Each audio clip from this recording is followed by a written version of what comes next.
This is Winnipeg Sports Talk Daily with Andrew Hustler Paterson and Michael Remis.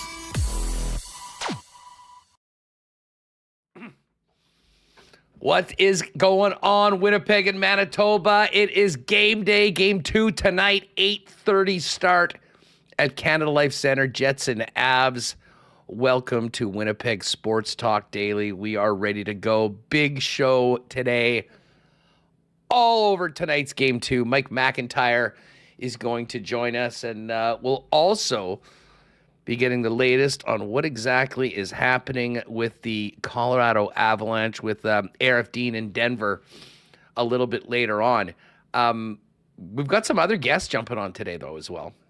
Dwayne Green from the True North Youth Foundation is going to fill us in. I did not know about this mega jackpot for the 50-50 through the playoffs. So he's going to fill us in on it. But a quick reminder to everybody, and I hope no one's listening right now that had game 1 50-50s that tossed them out when they didn't win. But all of these 50-50 tickets are part of a mega jackpot at the end of round 1. And it is already up to just about $500,000. I think it's like $496. Dwayne will confirm that for us a little later on. But you can get early bird tickets. There's early bird draws at 4 o'clock every day where you can win $750 cash or 4 P1 seats to the next home playoff game. They'll give away $20,000 tonight, and everything else is going into this massive, massive jackpot. So we'll find out about that.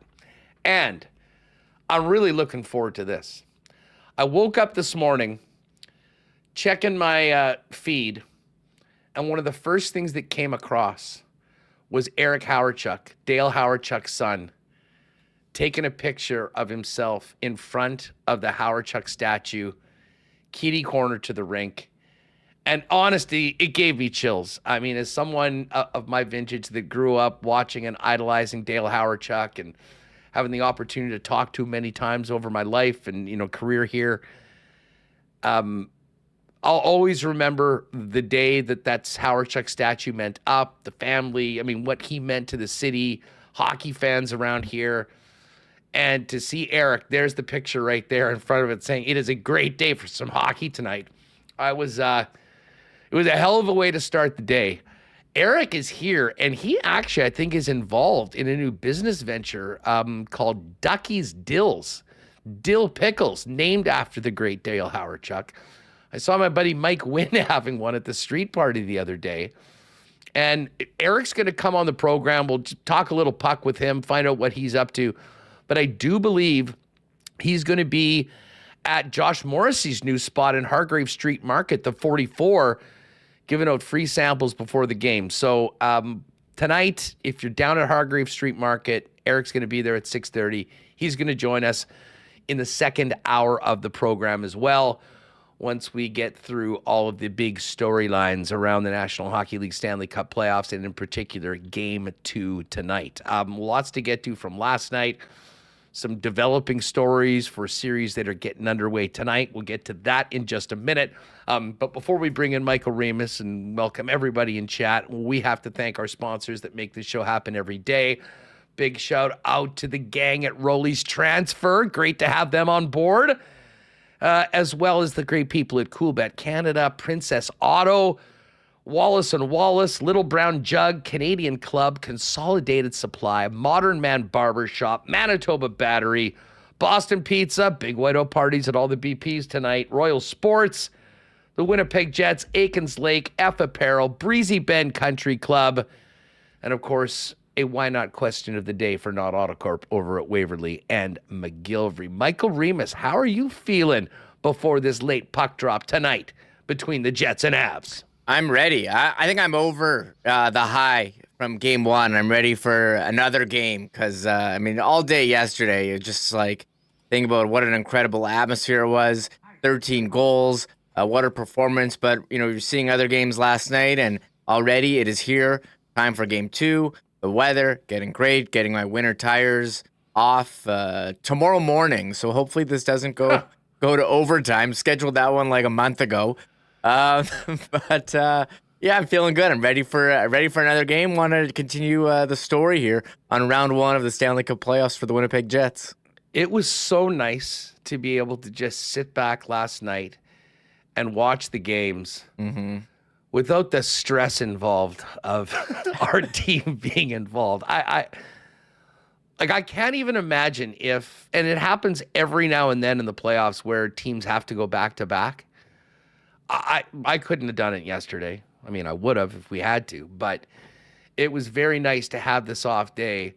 Although now that I'm here, and I know there's lots of bitching about the 8:30 starts. I mean, hey, we're in the Central Division. We're used to it. They had an 8:30 start in Dallas last night. That is just the way the cookie crumbles when it comes to TV. So it'll give Winnipeg fans a little bit of extra time to get downtown, maybe support of our few local businesses, pop into BP or E&C or the Hargrave Street Market or Brown's, get a couple in you and be ready to go and be ready to be loud come puck drop tonight. Hell, for warm-up tonight. And most importantly, carry that energy throughout the three periods. Speaking of energy, how about Pat McAfee becoming the most visible Jets fan around? Reem, today, McAfee was on. PK Subban was with him as a guest, talking playoffs, which you got to love. The NHL does not get enough exposure, even on the partner channels like ESPN that they have. And McAfee, I'm not sure whether somebody from the Jets office saw what Pat was talking about yesterday and made a point of FedExing a beautiful new Jet jersey to Pat, but he was wearing it on the show today and declared himself the newest member of the Jet Nation, cheering for the Jets. So pretty awesome exposure for Winnipeg, for the hockey club, from one of the most colorful personalities in sports and sports entertainment. Of course, is also the guy you'll see on WWE broadcasts outside of college football season. Yeah, I mean, this is the number one ESPN daytime talk show, and ESPN now a rights holder for hockey in the U.S. He's done a lot on hockey, and I took the screenshot. Nick Lynham grabbed it on X, and I took it from him. So here's Nick. Here's Pat McAfee rocking a Jets jersey with McAfee 1 on the back, and PK Subban talking about his experience as well playing in the whiteout.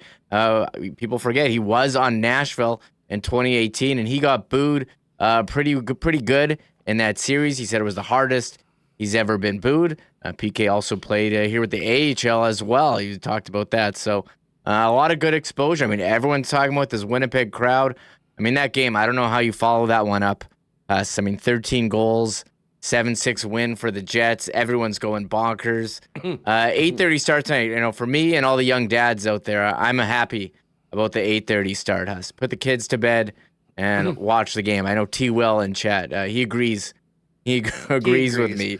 So I'm not going to complain. Again, all the Central teams. Minnesota is pissed off about it. Dallas had an 8:30 yesterday.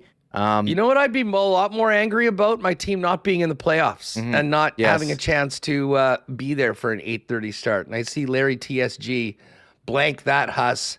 It's the way it is. It's bull bleep. Hey, Edmonton, I just did a show in Edmonton with the guys. They got an 8:30 start, I believe, for their next game. I hate to point out the geography of the National Hockey League, but there's way more teams in the East. And that means if you're in the Western Conference, you're going to be playing later games. And for those of us in the Central, we get hit the most. But small price to pay for having the opportunity to watch your team compete in the Stanley Cup playoffs. Put the game at midnight. I'll be there. It won't be. And listen, for a lot of people that have to get up and do things the next day, hopefully the Jets can win this in regulation. I don't normally turn away from free hockey, but it would be nice. Bottom line is this team get a win and people will wake up happy the next day. And you know what else made people quite happy today, Remis? Georgie is back in the net for the Colorado Avalanche tonight. So much talk about the goaltending position in Colorado leading into the playoffs.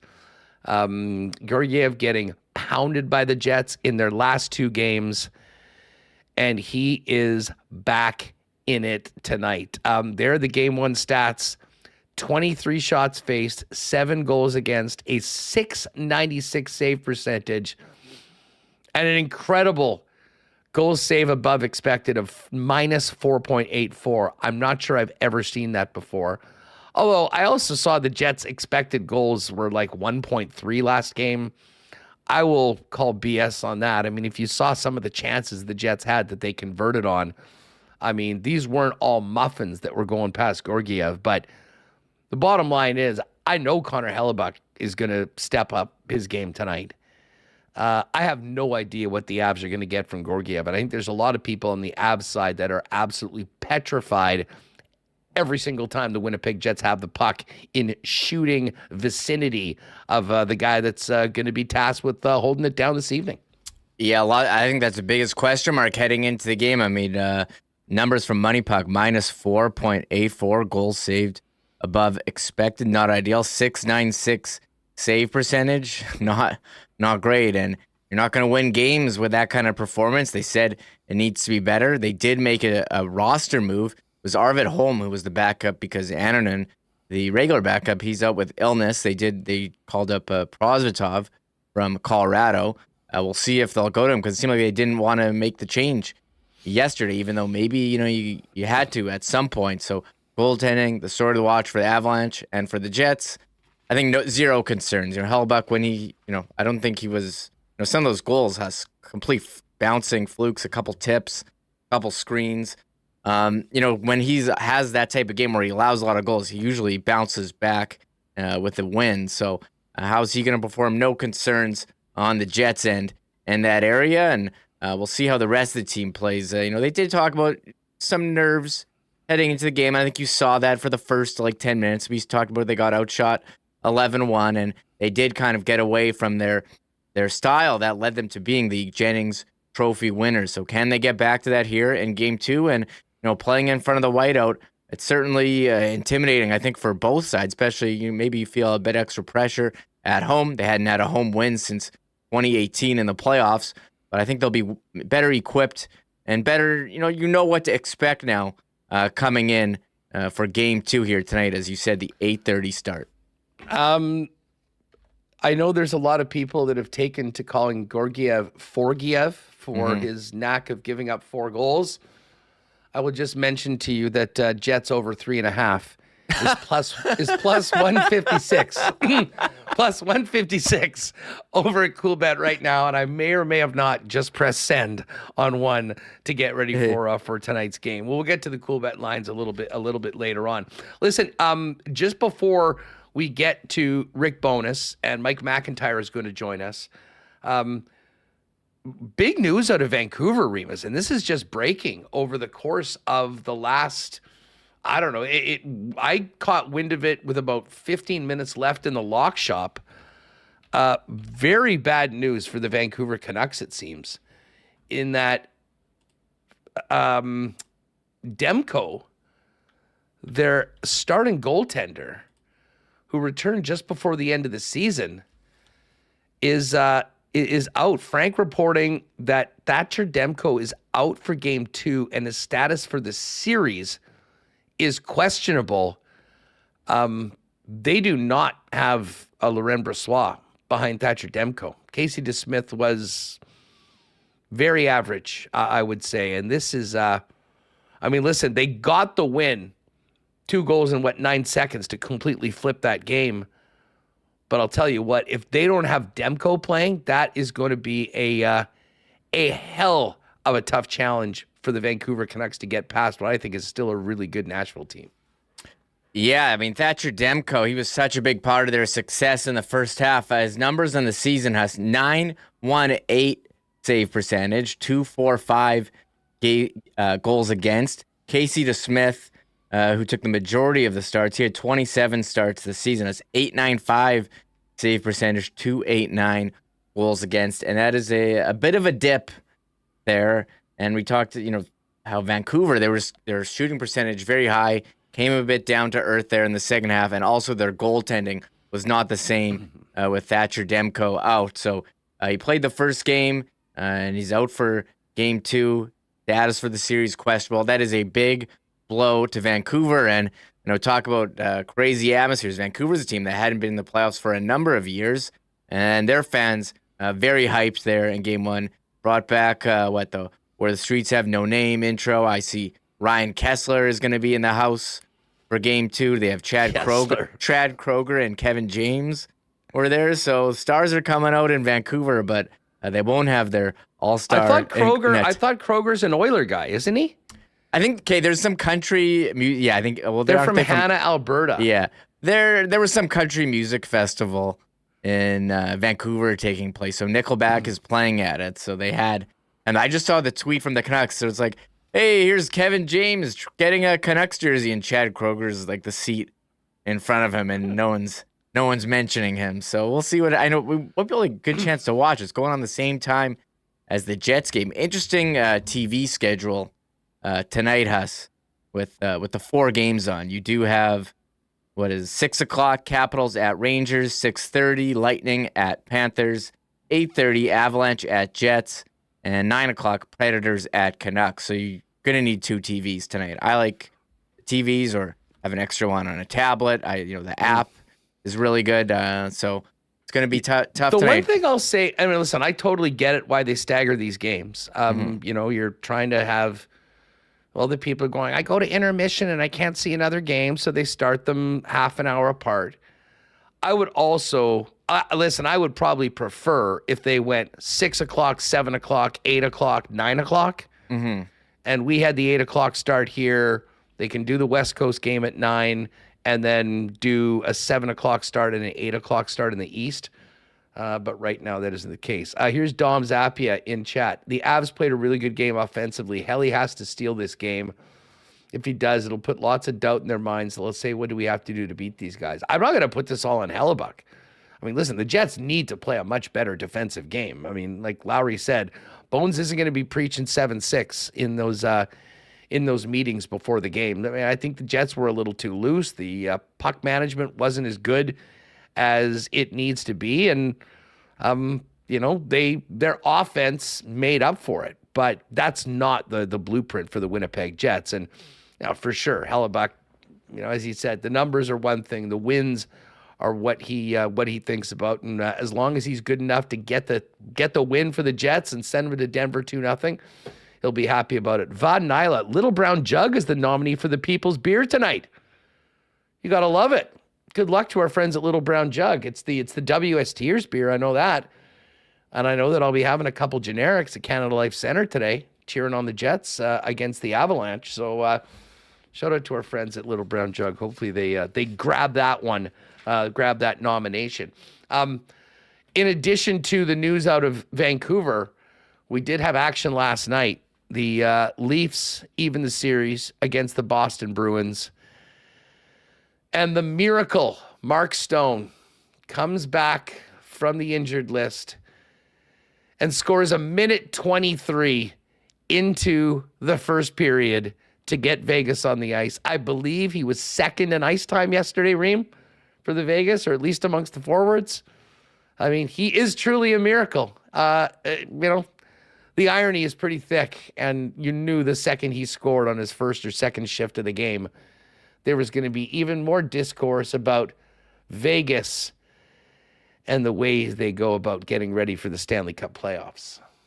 Yeah, like in the history of sports, when I think of players making amazing comebacks early from injury, I think of Terrell Owens in the Super Bowl with the Eagles after a broken leg. But I think this trumps it. He had a lacerated spleen, Huss, and wasn't he supposed to be about 3 to 6 months? 3 to 6 months, and he came back in 7 months. Not even 2 months, 7 weeks. Wow. I mean, amazing. You know, we talked last year about the great doctors in Vegas stitching up Morgan Barron when he got his face sliced open, and what an incredible job they've done. So, I mean, we all wish we could have a medical team like Vegas's that gets these players ready for injury. So, congratulations to Mark Stone. And you thought, conditioning might be an issue. And he played the second most minutes. Is that what you said? Yeah. So, well, I mean, we should put him in a lab and study his body miracle. For science. It's his new nickname, incredible. The Miracle, Mark Stone. And the one thing, and I was talking about this earlier, I know there were some people that were referring to him as Mr. Game 1 going into yesterday.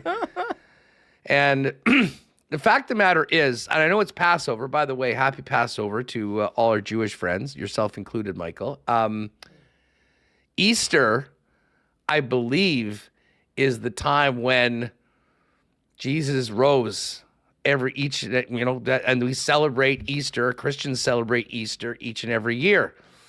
I'm convinced that the hockey version of Easter is game 1 of round 1, when Mark Stone rises from whatever ailment has kept him out of the majority of the second half of the season to slap the jersey and the C back on and go out there and help the Golden Knights win games. Anyways, we won't waste our time talking about that. Nothing you can do about it except beat them. And the Dallas Stars are going to need to win that next game at home and get that to 1-1 before the series gets back to Vegas for games 3 and 4. Let's see here. You know what? Let's get to the bones. Before I do that, though, mentioned yesterday, we are so happy to have the gang at Rolly's Transfer on board with Winnipeg Sports Talk. Having someone that has moved a number of times, not that many, and obviously not moving for an entire family, there are a few things more stressful than moving. One thing you can do to make your move as smooth as possible is work with the most trusted name in moving in Manitoba, family owned and operated for over 60 years in Rolly's Transfer. They do tons of logistics work throughout Manitoba as well.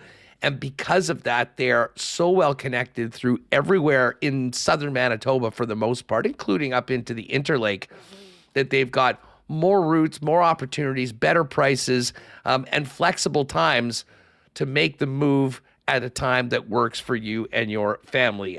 They're the Manitoba's most trusted name in moving services for over 60 years. Brand new website at Rollys, ROLLYS.com. Very simple request a quote feature. You can click on that. Quick turnaround, amazing service, and a great group of people over at Rollys. Welcome aboard to WST, guys. And thanks so much for being a part of us. For your next move, gang, call Rolly's Transfer. And as we get into spring, I know there's a lot of people that are working on their outdoors, their projects, whether it be their lawn, their property for their business. Consolidated Supply has you covered, folks, for all these projects. The leaders in irrigation systems, artificial turf, golf carts, both new and used, as the exclusive club car dealer in Manitoba, and other great options for your property, including hot tubs and amazing outdoor kitchens, and of course, small engine parts and repair. Pop by and see them at their showroom, open to the public, 1395 Niagara Road East, or find out more online at cte.ca. And speaking of golf carts, when you need a battery for that golf cart, maybe your half ton or farm machinery, you need a battery for anything.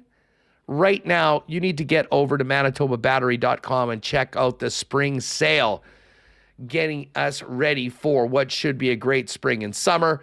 You can see there the GM Ford truck batteries, the 13-inch case, the dual post batteries, and the 6-volt golf cart batteries, all on for amazing prices.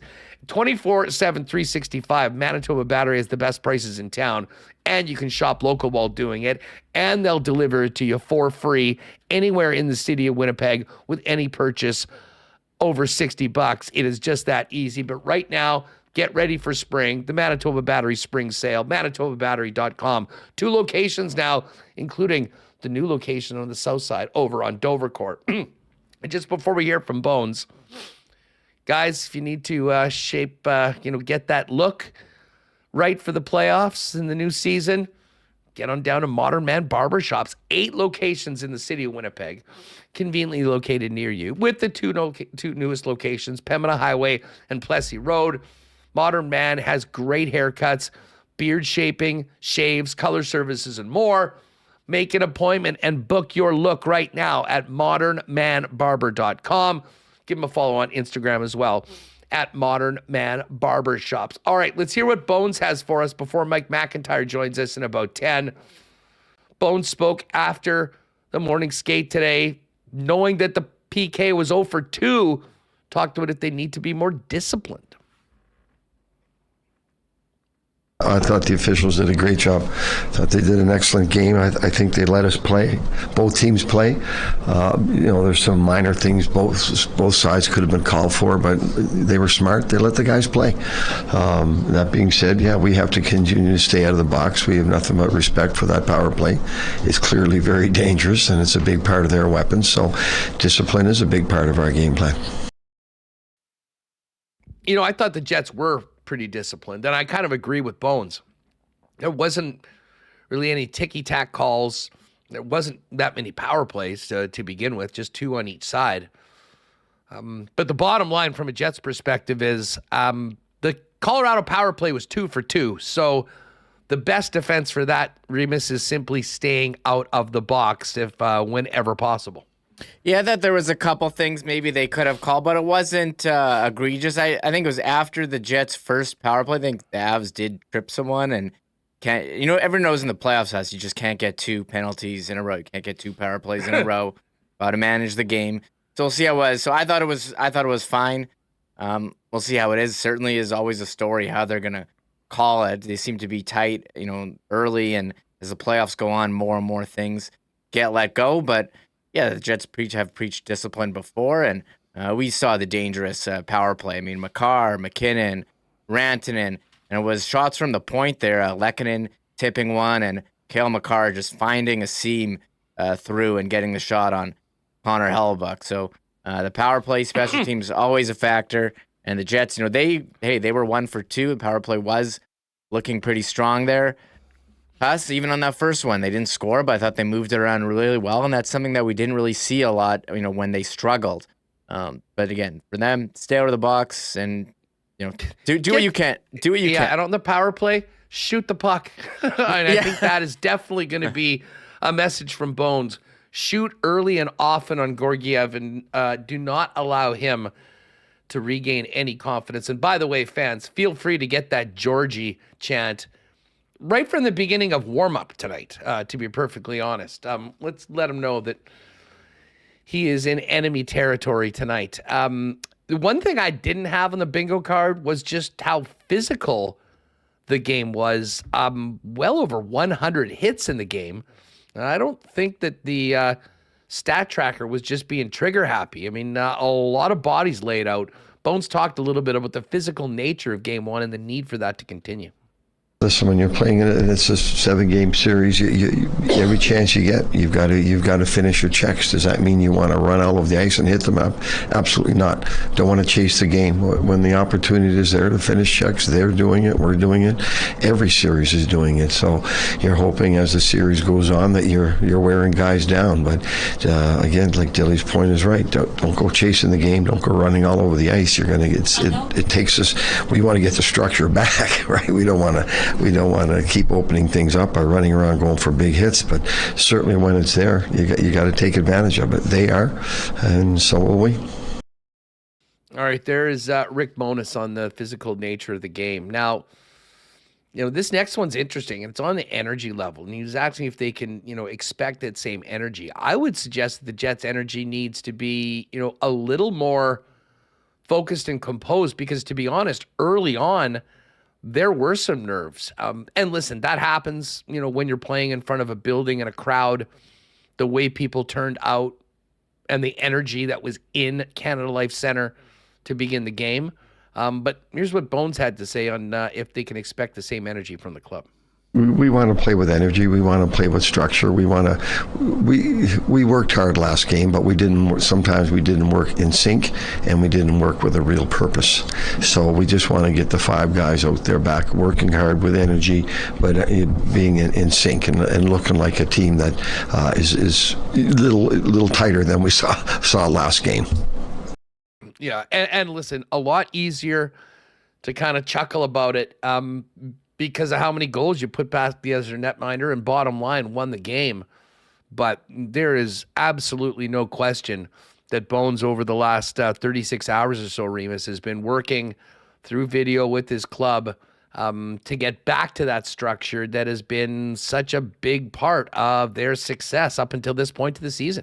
Yeah, and the Jets have played the Avalanche so well this season. Now they got 6 goals, thankfully for the Jets. The Jets got 7 and were able to win, but you haven't seen a lot of games like that where, up and down the ice, bit of a track meet style. Jets, you saw in a couple of the goals against early, maybe going for some stretch passes where it wasn't there, not on the tape, turnover, and they come back in. One thing we didn't mention, there was one play where it was Nathan MacKinnon coming down the ice and just blew by Dylan DeMello and threw Niederreiter as well. And I don't know how you defend that, Huss, because that's going to happen. Yeah, that was superhuman. It was ridiculous.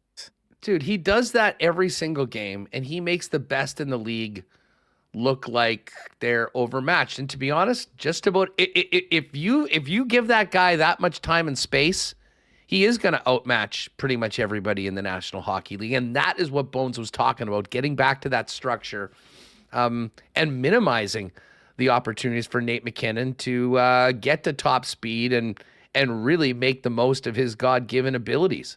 Here's a little bit more from Bones. He just talked about the nerves early in the game and being able to handle it better in game 2 with the win under their belt. I think the guys were a little nervous starting that game. Like, why you skate on that ice, and the passionate fan base that we have is quite a scene. So I think the guys were a little nervous to start the game, and that's understandable. But now they know what to expect, and you move and you grow from that, and you learn for it, and you prepare for it. It's the first time out there, you're not exactly sure what you're going to get for some of our guys, right? So, but now they've seen it. They've seen the tremendous following we have and the tremendous passion our fans have for the team. So now they should be better prepared to handle that. By the way, how about Bones borrowing Nate Schmidt's playoff hoodie for his presser today? 88 up in the corner in the on the fighter pilot. Very cool. Here's one more, though. We're going to talk with Mike about the goaltending matchup extensively. And Connor Hellebuyck didn't seem too worried about giving up 6 because his team got 7. But I'm not sure if we even call it a bounce-back game. He did quite well, and he got the win. But here's Bones on Hellebuck's ability to move on a game where an uncharacteristically high number of goals may have got past the Vezina favorite. Listen, I have 100% faith in Connor. If he has a bad goal or bad game, listen, I've been fortunate. I've been around some great goalies my whole career, Luongo and Ben Bishop and Vasi, and they all have that same, and Jake and Dallas now, like, they all have that same quality. And a bad goal's not going to bother them. They're going to move on very quickly. A bad game's not going to bother them, right? So they all had that trait, and they all, when Vancouver, Louis, if there was a bad goal, Louis, the first time out, he'd come to the bench. That's on me, guys. Don't worry. That's the last one they get, and that was the last one they got. So Ben Bishop was like that too. So I've been fortunate to have great goaltenders, and listen, Bucky's right up there with those guys for sure. Yeah, full disclosure, that wasn't a trick. I don't know the score of the next game either. So no trick questions. All right. Yeah, I don't do that, but just, I guess we're used to in Winnipeg the idea that he'll bounce back really strong for these. Yeah, without a doubt. He's got tremendous belief in himself, and I love that about him. And he's a tremendous competitor. So those guys, again, if they give up a bad goal or a bad game, they want to get right back in the net, like right away. And I love that about those guys. All right, so there's Rick Bowness. And, just speaking about the nerves and a few of the mistakes, like I think about Dylan Sandberg's gaffe in the first period that led to, I believe it was the second Colorado goal, if I'm not mistaken. If that's a 2-1 game or a 3-2 game, that's probably something that weighs on you a lot more. I mean, it seemed like that was in the middle of the regular season by the time we got to the end of that game with everything that happened into it. But let's head down to Canada Life Center right now and bring in Mike McIntyre from the Winnipeg Free Press. Mike, all is calm and quiet now at the rink. That is going to change significantly about 7 hours from now. We're just getting Mike lined up to pop in. 8:30 start tonight, as we mentioned, and I have a feeling that the crowd is going to be, let's just say, more than ready for 8:30. The big question: can they and the team maintain that energy throughout the three periods? And who knows if we get any more? Can people hear Mike or Remis? No, I'm having a problem loading him in. 1 second, sorry. I don't know if Mike maybe just pop out and hop in, and I'll try this again. I'll tell you. Well, if you have that, just for a second, let's just get to that other Bones clip if you can. We'll just play. This is Bones on the team's focus overall heading into Game 2 while we line up Mike. We had a good talk yesterday. They were very honest with their assessment of their team game, and we had a good video session this morning, and I liked our mood in the practice and then around the locker room talking to the guys. And you don't want, like, sometimes you win games and you walk away, wow, that's great, we won, but you also have to be very honest about how you played, and our guys have been very honest about that. So we're thrilled that we won. We needed to get that win, and we got it. We'll take it any way we can get it, right? But again, at the same time, you have to be honest with your assessment that that's the best game Colorado has played against us in the 4 games we played them by far. You give them a lot of credit. They played an outstanding game. They worked and they were on top of us. They didn't give us a lot of time, and so give Colorado a lot of credit. And that being said, we know we can play better against what they threw at us. All right, so there's Bones, and now we go to a calm and quiet Canada Life Center before the storm tonight. Mike, welcome back to the program. How are you? I'm doing great, Huss. You know, just a few feet to my left here is where the goal judge sits, and that red light, that got quite the workout. Anyone within vicinity of it probably left. To change it before Game 2? Yeah, the bulb might have burned out. A lot of people might have left with a sunburn, including the goaltenders, given how much the red light was on. Yeah, it is eerie sitting in this rink, knowing how alive it's going to be in a few hours, and we saw it absolutely electric the other day. It was funny. I didn't see if you played the clip yet of Nikolai Ehlers, but I asked him because don't forget Nikolai Ehlers was injured last year. He didn't get to play in front of the whiteout. It's been 5 years since Ehlers skated in front of a playoff home crowd. And I asked him what that experience was like, and he said, I don't think I've jumped as high on the bench as I did after our first goal the other night since 2019. So that was a sign. And it was interesting. I know you just played the clips from Rick Bowness talking about players being nervous.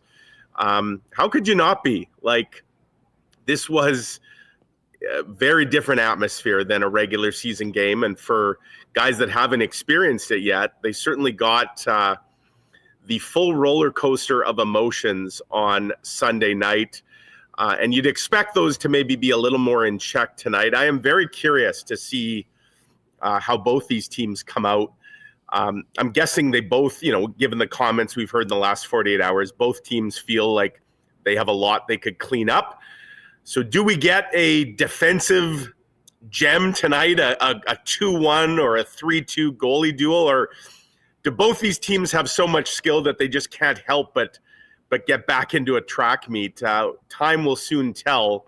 Whatever the case, I expect we're going to get another entertaining tilt down here at the downtown barn. And as you said, Huss, the late start, fans should be in a well-lubricated lather by the time they drop the puck tonight. Well, and listen, I mean, the Avalanche will do their best to probably start out like they did in Game 1. I mean, they really were all over the Jets for the first 6 minutes. They, popped that one in. And I mean, to me, Morrissey scoring when he did in the fashion he did completely flipped that game in that, it was kind of a weird goal on Georgiev, who needed to make a save and started feeling well. And that went the exact opposite way But the timing of that goal to get the crowd right back in the game and turn it around was massive. And from that moment, with all the ups and downs in the game, the crowd really did never waver. And that energy, I think, sort of fed the Jets,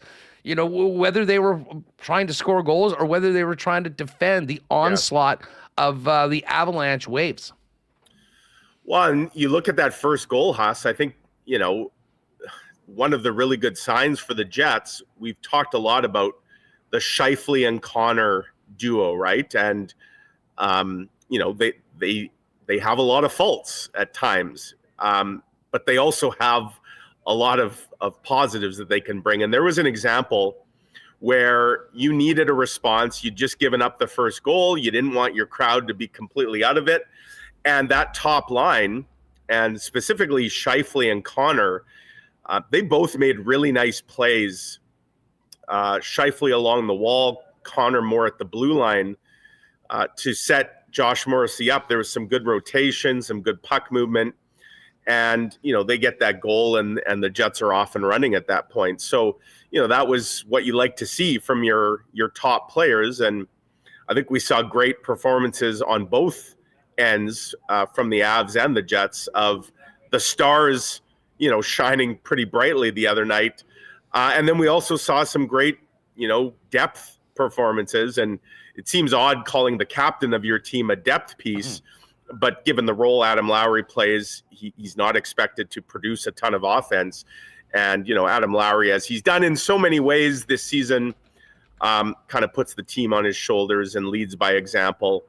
There was so much happening that game. You talked about the Dylan Samberg giveaway. You're right. That would be something we would be spending a ton of time talking about if it was a tightly contested hockey game. That might have been a turning point. Instead, there was 9 more goals scored after that. That was just another play in the game. Sure. One that was long forgotten, and I'm sure Dylan Samberg appreciated that as well. But there's an example right there of Rick Bowness talking about nervousness, guys maybe being a little tight, and in some cases wanting to do too much. That's why I'm really interested to see, now that the Jets have put that in the rearview mirror and they came out obviously on the right end. It is very interesting to hear Winnipeg talk. If you didn't know the result of the game and all you did was just consume post-game audio over the last 36 hours, you'd be forgiven if you came away thinking that the Jets actually lost the game, because there's been a lot of critical assessment from Rick Bowness, from players. And I think that's a sign to me of how much this team has grown, how much it's matured. Look, nobody's asking for forgiveness for getting the win the other night. And you don't want to pick apart a victory too much, but it's a good sign for these Jets that they recognize that they need to be better in a number of areas. And I must say, Huss, if you're the Avs, it's got to be a little concerning that you came into enemy territory, you put up a 6th spot on the best defensive team in the league, you got 6 pucks by the guy that's probably going to win the Vezina Trophy in a landslide. You doubled that team in shots, 46-23, and you didn't get a result. That's got to be a bit concerning. We'll see how the Avs respond tonight, because I tend to agree with Rick Bowness's assessment. That was the best game we have seen from Colorado this year. Do they have another level? Probably. But I think Winnipeg's game, there's a lot of levels Winnipeg could up its game. And so the fact that the Jets are up 1-0, despite how a lot of that game played out, is a very positive development for the Jets. Well, let's look at it this way, Mike. I mean, I think both teams pretty happy with what they did offensively and what they did with their chances. It's the defensive side of the game and goaltending that needs to improve on both sides. That's the specialty of the Winnipeg Jets. That is not the case for the Colorado Avalanche. And I mean, it was wild watching the transaction ticker yesterday with Arvid Holm getting the swap with the goalie in Colorado for the Eagles. in the American Hockey League. Yeah.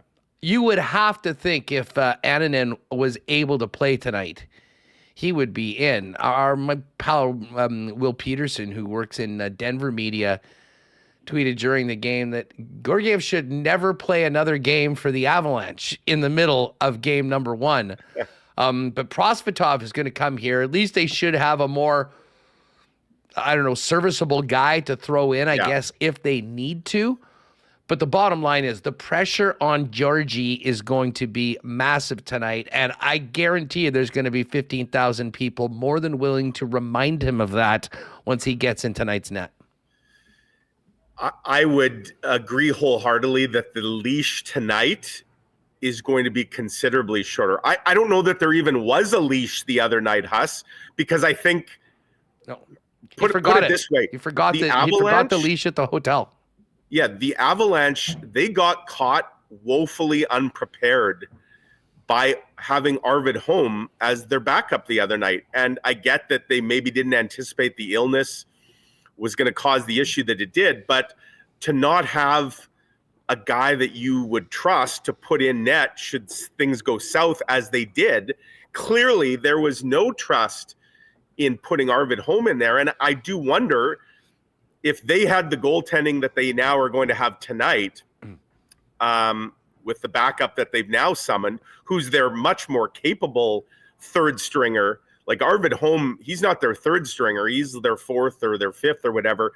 He was just a placeholder as that third goalie who suddenly became the second goalie, who would have become the number one goalie the other night during that game. But, you look at it, if they had the setup that they do tonight, did they pull Georgiev after the third goal on what I believe was the 8th shot or the 9th shot? Probably. He's probably out of the game after the third goal. And then if you're the Avs, given how well you played the rest of the night, if you get even just average goaltending the rest of that game, you probably win, and maybe by a couple goals. So that was a swing and a big miss, which they've now, I guess, corrected tonight. But I mean, if you're the Jets, if you can obviously chase Georgiev from the net tonight, you're probably in pretty good shape as well. And you're right. I mean, there's no concern, nor should there be any concern about Connor Hellebuck's ability to raise his game. I don't know that ceiling, the ceiling isn't nearly as tall when you're talking about the Avalanche net mining. I know that Georgiev led the NHL in wins, but that just shows what a team statistic goalie wins are. If you break it down, you look at his goals against, his save percentage, I don't think mediocre even describes his personal stats. And, for a team that has the firepower and the potential that the Avs do, to kind of get caught short in net like that, that's a bit of a bogey on their part. Mike, all that being said, this is a huge game. Listen, it goes without saying. I mean, it's a best of 7. I mean, there's no throwaway games or anything like that. But from an Avs perspective, I'm sure they feel like they should have won game 1 with the way that they played, the chances, everything that we've just talked about. They're able to get a win tonight. They go back home feeling like, we should be up 2-0 in this game. Right. From a Jets perspective, a much better performance, getting closer to the game that made them the best defensive team in the league, and a win absolutely puts them into the driver's seat. And I think also brings up some big-time questions in Denver about, maybe a team that they just aren't matched up well against to beat. Like, there is so much on the line when it comes to game 2 with what it does for the series the rest of the way.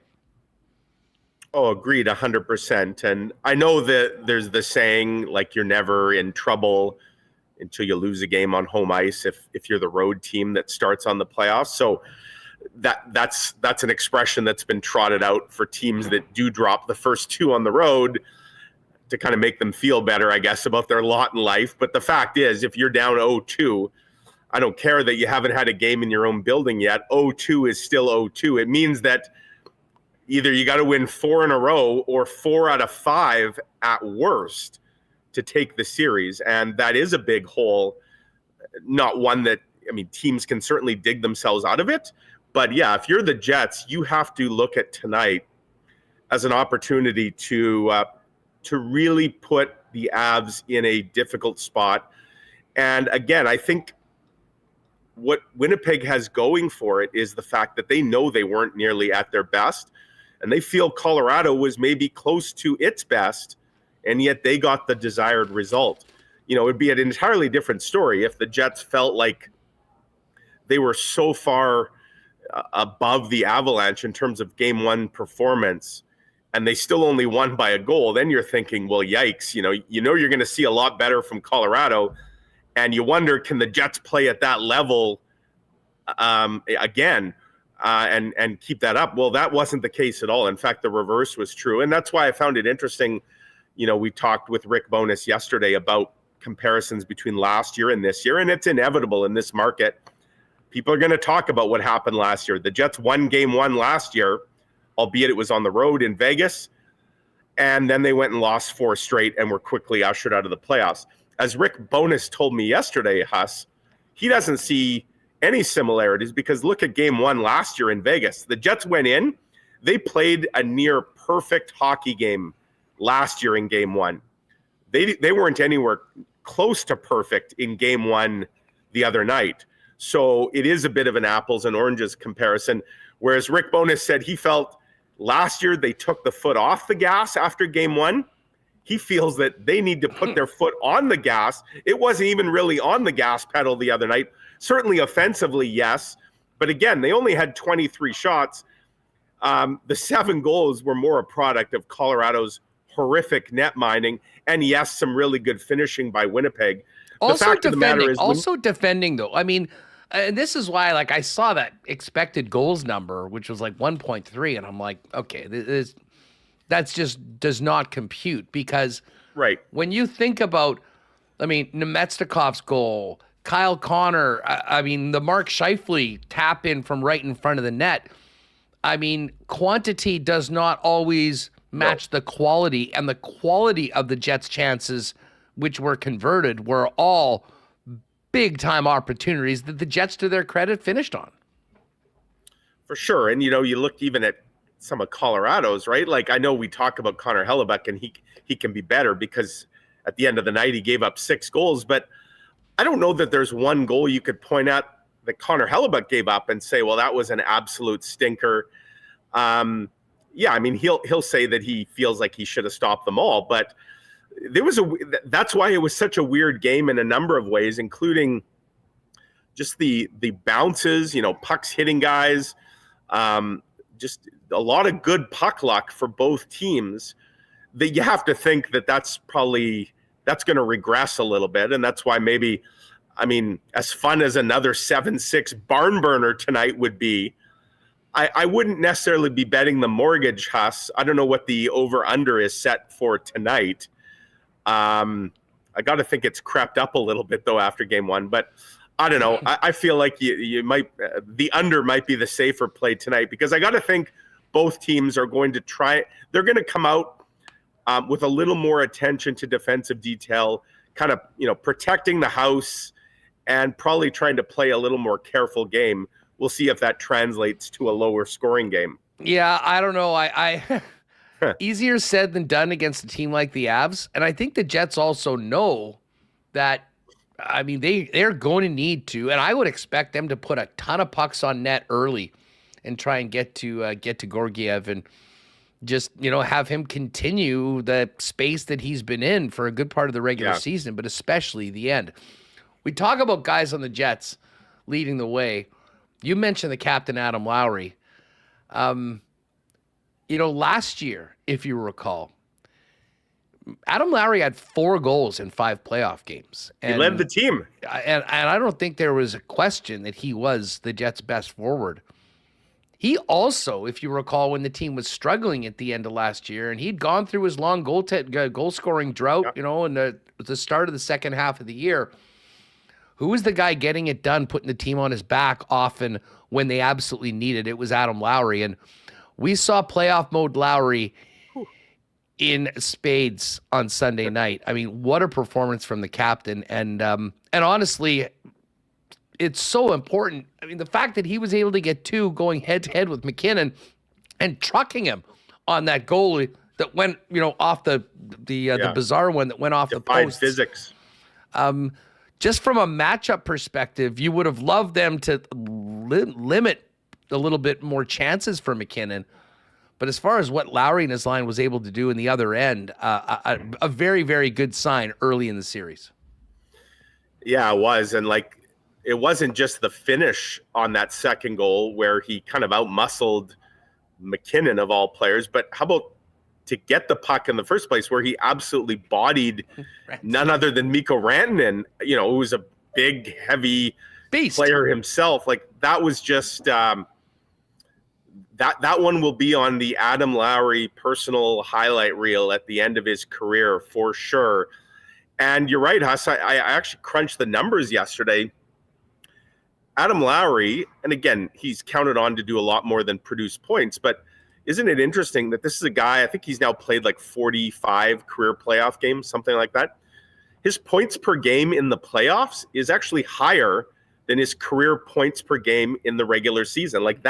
That is the definition of a big-time player who steps up on a big stage. And, I think we all recognize this team is in good hands with Adam Lowry as its captain. And we were reminded again the other night with that performance. I don't know that I've ever seen a goal like that, Huss, where it goes left post, right post, then back to the left post and out, but only after curling across the goal line before it hits the left post for the third time and then comes out of that you need a quantum physicist to be able to explain. That was like seeing a golf ball, with the backspin. I don't know that anybody could duplicate that if they tried, but it was again, in a night of a lot of weird and wild things happening, that was certainly one of them. It truly was. And I was in 206 row 1, so I had a great view of it. And I could clearly see the puck with White in the middle, but you don't know the angle that you're looking at it from. Whether the puck was just high a little bit, and that's why it happened. But Lowry was hilarious after the game. I guess they said it was a goal, and he was pretty sure it was, and there was no doubt. And to be honest, for something that was so close, it didn't take a long time. That was not one of these 3-minute reviews that takes a lot of steam out of the crowd. But he did joke afterwards, after seeing it again, how confident could I be? Look at this little cameo from Paulie Edmonds. I hope he's still got a voice after what the Jets and Avalanche put him through Sunday. I know. I said 13 goals, Paulie. How are the pipes sounding so good? And he told me, he's like, this is a professional. He's like, hey, maybe early in the season, but he's got his playoff voice activated here. He said the real challenge would be a double or triple overtime game, which, by the way, what are we, 10 games into the playoffs, 3 nights. There hasn't been an overtime game yet. This is me putting this out into the universe. I don't know why I'm doing this, but tonight is the 8:45, which is about when they're going to drop the puck, is a nightmare for us on print deadlines. They're actually holding the Free Press print edition so I can get my game story in later than our usual deadline. But overtime would be an absolute nightmare scenario tonight, which is why you can probably bank on it happening. No pressure, Mike. Get that story ready to go, and then take care of everything else after the game. One other guy I wanted to bring up from a Jets perspective that I thought had the game that his team needed him to play was Kyle Connor.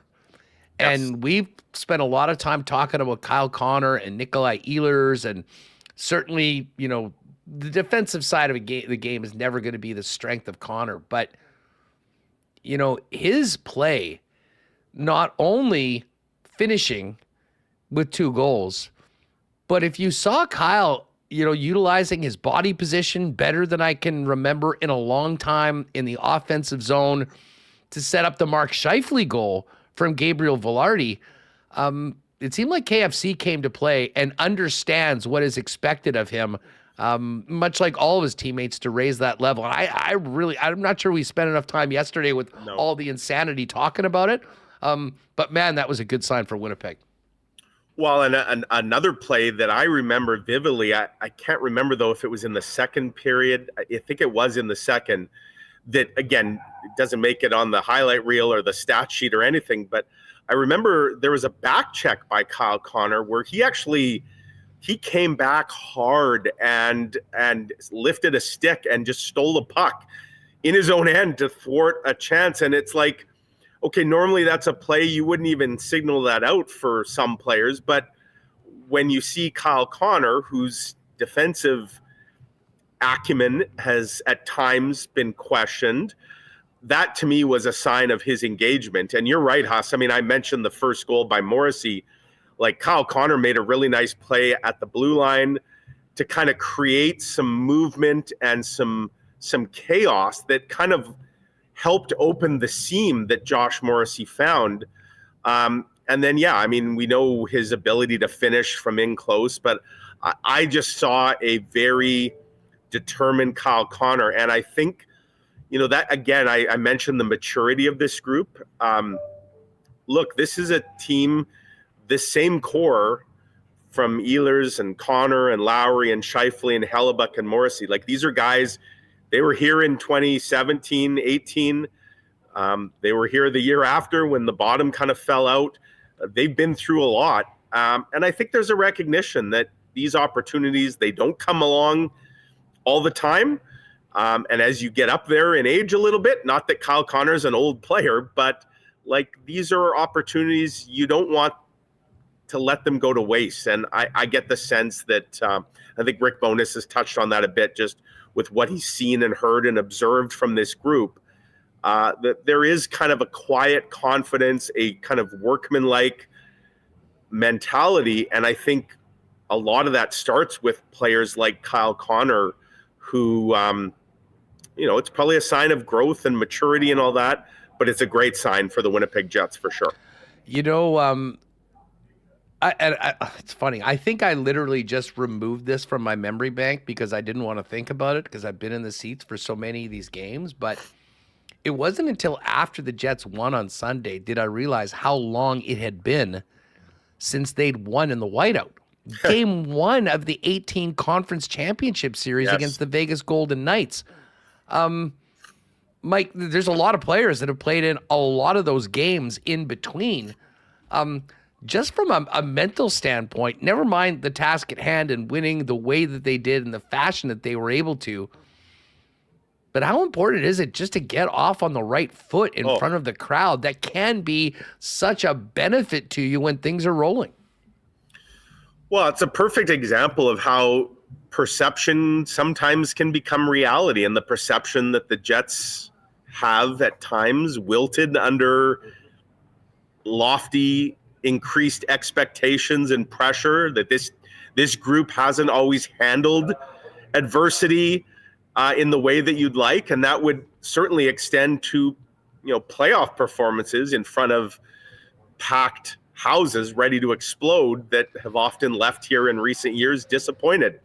And that's a perfect example, right? And so I think just to get off on that right foot on a mental side of it, was a huge accomplishment for this team for sure. And you look at even how that game went, right? They give up the first goal. So naturally, some people might have been saying, oh my goodness, here we go again. And then they get up 2-1 real quick, but then the Sandberg turnover, and now it's 2-2. And so, there was a lot of adversity, even right down to the wire, right? Where what looked like a rout, all of a sudden it's a 1-goal game with 28 seconds or whatever there was left.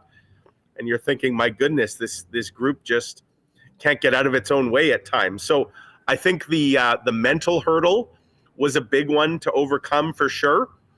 And we'll see if they can now, keep building on what they've done. Because again, I get the sense there is no victory lap happening here at Canada Life Center. Like, they're happy, obviously, with being up 1-0.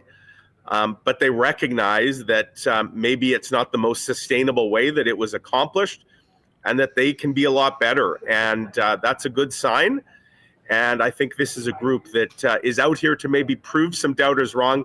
We really did get a sense of that the other day, didn't we, Huss? when Nikolai Ehlers, candid as always, I asked him, Mason Appleton had said to me at the morning skate Sunday, he said, this is the hungriest I've ever seen this group. And Appleton's one of the guys, he's been here a long time too. He was drafted in 2015. He's been, with this organization now almost a decade, with a brief time that he left to go to Seattle. But he said, it's the hungriest I've seen this group. I asked Nikolai Ehlers, what's behind that hunger? Is it the fact that, opportunities are fleeting? Is it that you've loaded up at the trade deadline and maybe have the deepest roster? Is it the great regular season? He said a little bit of all that, and then that's when he introduced the fraud squad, the outside noise that, as much as the Jets might say they try to block it out, they are aware that there are doubters out there. And whether it's other players anonymously telling Spit and Chicklets that the Jets are frauds, whatever the case may be, motivation comes in many forms. The Jets seem to be a motivated group, and getting game one off to a successful start, I suspect, has only added to that motivation. Hey, Mike, before we go, were you around the Avs at all this morning?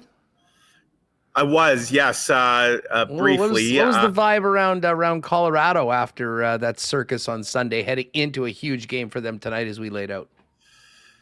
Yeah, it was interesting. Kenny Weeb actually spoke with a small group with him and Nathan McKinnon, and they're realists. Like what I mentioned earlier, that they know that they're not going to score. They're probably not scoring 6 goals again against Connor Hellebuck. Like that's a daunting task. So they know that they're not going to come out and throw their goalie under the bus. They're just not. I mean, if you were to get some of these guys privately, would they say that they were let down by their goaltending? Probably. Oh, we got a lights out here. There we go. A little adjustment happening. But they feel they've got to do more to obviously help their goaltender out and give him a better chance, I guess. But I got to think that there was a bit of a collective letdown from that group. But again, this is a team, Huss. They're only 2 years removed from a Stanley Cup championship. They've got a lot of those same players in the mix. So there's no panic. I saw no sense of panic. They've got a coach and a bunch of players that have been here, done that, and they've got no shortage of talent that can get them out of a hole. So, yeah, it makes for a really interesting and highly competitive matchup. Mike, I usually love overtime. I'm not sure if I could handle it tonight. So for all of you guys writing in the newspapers, we'll cross our fingers that we don't go to OT tonight, and everyone can maybe get to work on time the next day if they haven't been smart enough to book the morning off already with an 8:30 start. Well, and for those of us who are heading to Denver tomorrow morning, I would prefer to be able to do so on a few hours of sleep at the very least, and not just head straight to the airport as the series shifts to the mile-high city. So, yeah, let's hope for an entertaining game, but one that ends in regulation tonight. Mike, great stuff. Thanks for doing this, bud. You bet. Enjoy. Take care. All right. Appreciate it. All right. We're going to go and discuss the Avs side of things in just a moment with Aarif Deen. Have to give a big thanks to our friends at Princess Auto for their great support of Winnipeg Sports Talk. Proudly founded and headquartered right here in Manitoba. Princess Auto is a proud sponsor of the Winnipeg Jets. The Winnipeg Blue Bombers is the home of the Bombers, Princess Auto Stadium, and of course the Winnipeg Goldeyes and WST. And Princess Auto is also the place where you'll find the best deals on the most unique assortment of tools and equipment around. Everything you need to complete the projects on your list or start something new is at Princess Auto. Visit them online or in-store today, Panet Road, Portage Avenue West. Of course, you can shop online 24/7, 365 over at princessauto.com. Our friends at Wallace & Wallace are very busy getting ready for spring and summer. You know Wallace & Wallace is the fencing and overhead door experts in town, putting up the best fences in the city for over 70 years. I mean, you've seen your fences and trucks all around. If you are needing a new fence for your property or business, get the best and get Wallace & Wallace and get on it, because installation is starting pretty much right now. And the sooner you book the sooner your family or business will be enjoying your summer on the right side of a new fence. Best way to go about it, get online to wallacefences.com. All the information's there. Or give them a call at 452-2700 to have a Wallace & Wallace expert come down for a free estimate. We saw a lot of great get-ups in the game on Sunday night, all in white. Maybe not necessarily needing a white suit, but if you do need to up your menswear game, guys, get on down to F Apparel at 190 Smith Street. Custom suits beginning at just $400, along with chinos, golf pants, custom shirts, both tucked and untucked styles, and an incredible selection of menswear accessories. Don't forget, if you're getting married or in a wedding party, got a 15% discount when you and the fellas get the suits at F Apparel, and a great promo as well as they do every year for high school grads looking to get a suit for the big day that they can wear long beyond their graduation. F Apparel, 190 Smith Street. Make an appointment. Find out more online at EPHapparel.com. And just before we head to Denver, shout out to our friends at Aikens Lake Wilderness Lodge, getting ready for another great summer. If you're looking for a world-class fly-in fishing experience where you can be on the water in less than 2 hours from the city of Winnipeg, Aikens is the spot. And as great as the world-class fishing is, the hospitality from the Tren family and the Aikens team is even better. Get to aikenslake.com and inquire about availabilities for the 2024 fishing season today at aikenslake.com, and check them out on all of the social media channels at Aikens Lake. All right, we got to get to more of Game 2 tonight. We do have Aarif Deen joining us from Denver right now. Aarif, thanks so much for doing this. It is great to have you on the program ahead of a big one tonight in the Peg. How are you? I'm doing great. Thank you guys for having me on. I appreciate it. Well, listen, I mean, it took a full day to sort of get over the insanity of Sunday's Game 1 between these two teams. I think we both know that these teams can score. Certainly the Avalanche can, and that's been their bread and butter all year long. But a 7-6 circus like we saw, I don't think was, it was a shock. How did you see the ups and downs of that crazy Game 1 from a guy that covers the Avs perspective? I saw an Avalanche team that, even in a loss, needed a performance like that. If you guys remember, the Winnipeg Jets were in town. It was just a couple of weeks ago, not even week and a half ago, where they came in and like rocked the Avalanche 7-0. And the Avs were kind of reeling. They had lost a big game to Dallas. They had lost that game to Winnipeg, which is ultimately why they're in the third seed. Then they go into Vegas the very next day, take a 3-0 lead into the third period and lose 4-3. So what I saw from the Avalanche was a team that went into that game not really knowing what was going to come of it, and came out of it knowing that a lot of the issues that had been hurting them for a couple of weeks, they were able to correct, except for the one very big glaring issue, obviously the goaltending. So I think they're coming into Game 2 feeling really good about themselves that, you know, are they going to score 6 goals on Connor Hellebuck again? Probably not. But at the same time, is your goalie going to make more than 16 saves on 23 shots? You're crossing your fingers and hoping so. You know, Aarif, of course, I should have mentioned covering the Avs for Mile High Sports and the host of the great name, Hockey Mountain High. That's very well done on that. On the pod, on Mile High, what were your conversations in the narrative around Avalanche goaltending heading into the series, especially considering that Saturday afternoon 7-0 win by the Jets, where they got not just to Georgiev but to Annunen as well? Yeah, so I am obviously in Denver. I'm not in Winnipeg for the first 2 games. And on Saturday, when the Avalanche were boarding their flight before Game 1, we talked to Jared Bednar after practice, and I specifically asked him where his confidence level is in Alexander Georgiev. And I singled out the starting goalie because we all knew that's the guy they were going to start with. And he responded with something along the lines of, we have confidence that Alexander Georgiev and Justus Annunen can win us some games, kind of signifying we're probably going to use both these guys here. Obviously, Justus is now sick, and he's missed the last 3 days since getting there.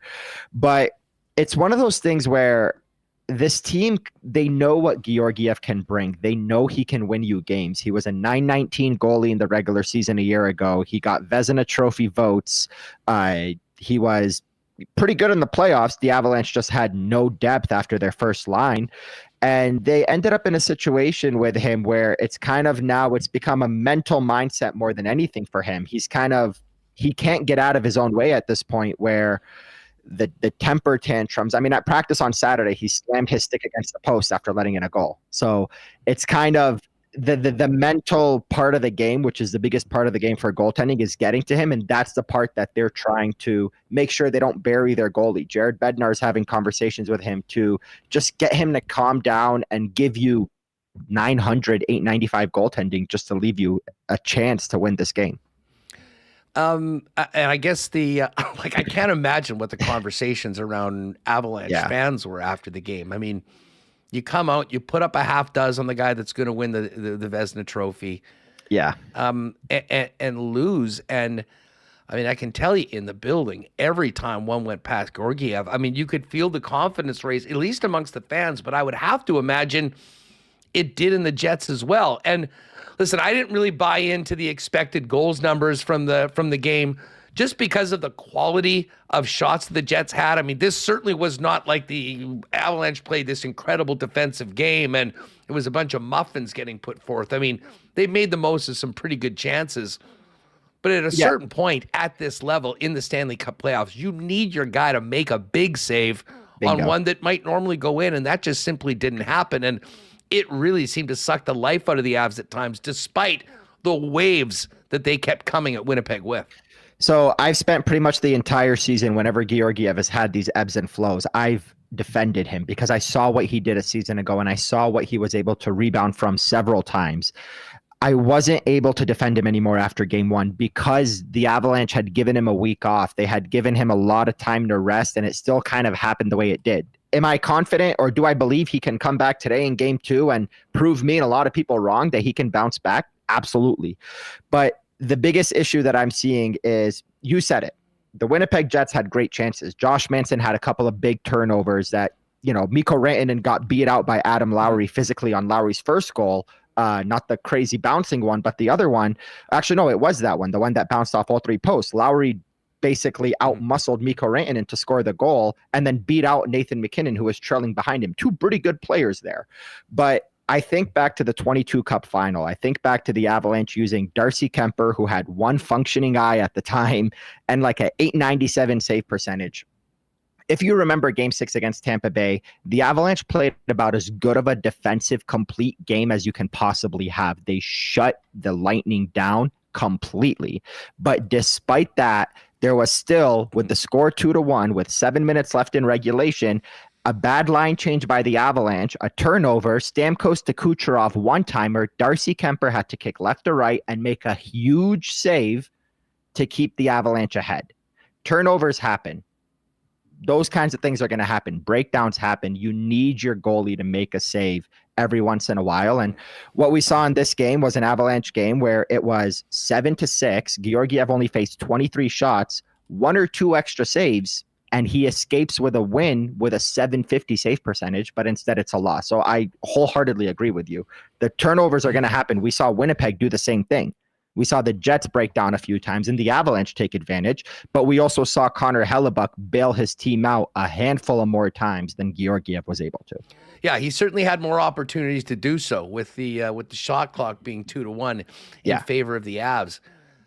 We found out shortly before the series that Jonathan Drouin, not available to the Avs. He had been a really great redemption story this year, finding a spot and then not only back in the NHL, but playing on that top line. How big of a loss is that to the Avalanche? How important was he? And what did you think of Zach Parise, who has a ton of experience? We just don't know how much he has left on the odometer. So let me answer the second part first. Zach Parise being on the first line isn't necessarily there. It's not set in stone. The Avalanche just kind of have him there as a placeholder. They played a lot of shifts with Nichushkin up there. Obviously, late in the game, it was Lehkonen and Val and Mikko and Nate and Kale. And Middlestad. It was the top guys on the ice. I think it's nice to have the option to use him. It would have been Logan O'Connor had he not been injured, but I think it's nice to have the option to put Parise up there because the Nichushkin, Middlestat, Lehkonen line had finally started to build some chemistry, and they didn't want to break that up. And you guys saw in game one how great that line was. So I think it was good for the Avs to have someone like Parise, who is he as skilled and as good as Jonathan Drouin today? Absolutely not. But when you stick him on a line with McKinnon and Rantanen, as a veteran with thousands of games of experience in the NHL, 39 years old, he's going to make the safe play every time and just keep up. And he was able to do that. Now regarding Jonathan Drouin, it's the biggest gut punch to the Avs and to him, because he had worked so hard to get to that point. The second half of the season, I believe the last 27 games, the last 30 of the year, he had 27 points. He had a handful of games where he played 26, 27, 28 minutes. And this is after the Avalanche made the trades they did at the deadline and got the depth they did. He's worked really hard with Nathan McKinnon this year to get to this point. And I think the most crushing blow for the Avalanche, if they were to lose in the first round, would be Jonathan Drouin not being able to play playoff games. And obviously we don't know at this point if the Avs get through when he would be ready, if at all. But he's been a huge part of this team. But at the same time, and this is no offense to him at all, but of the top 6 forwards, if there was any one of them that you can lose and feel still pretty good about your chances, it's Jonathan Drouin, because Nichushkin and Lehkonen bring a different element.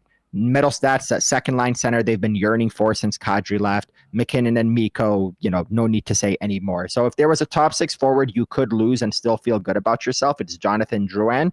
But no question, if he's in the lineup, the top line is more dangerous. If he's in the lineup, Parise slots on the third line, everybody's a lot more dangerous. And the chemistry he's built with McKinnon, you can't really measure that.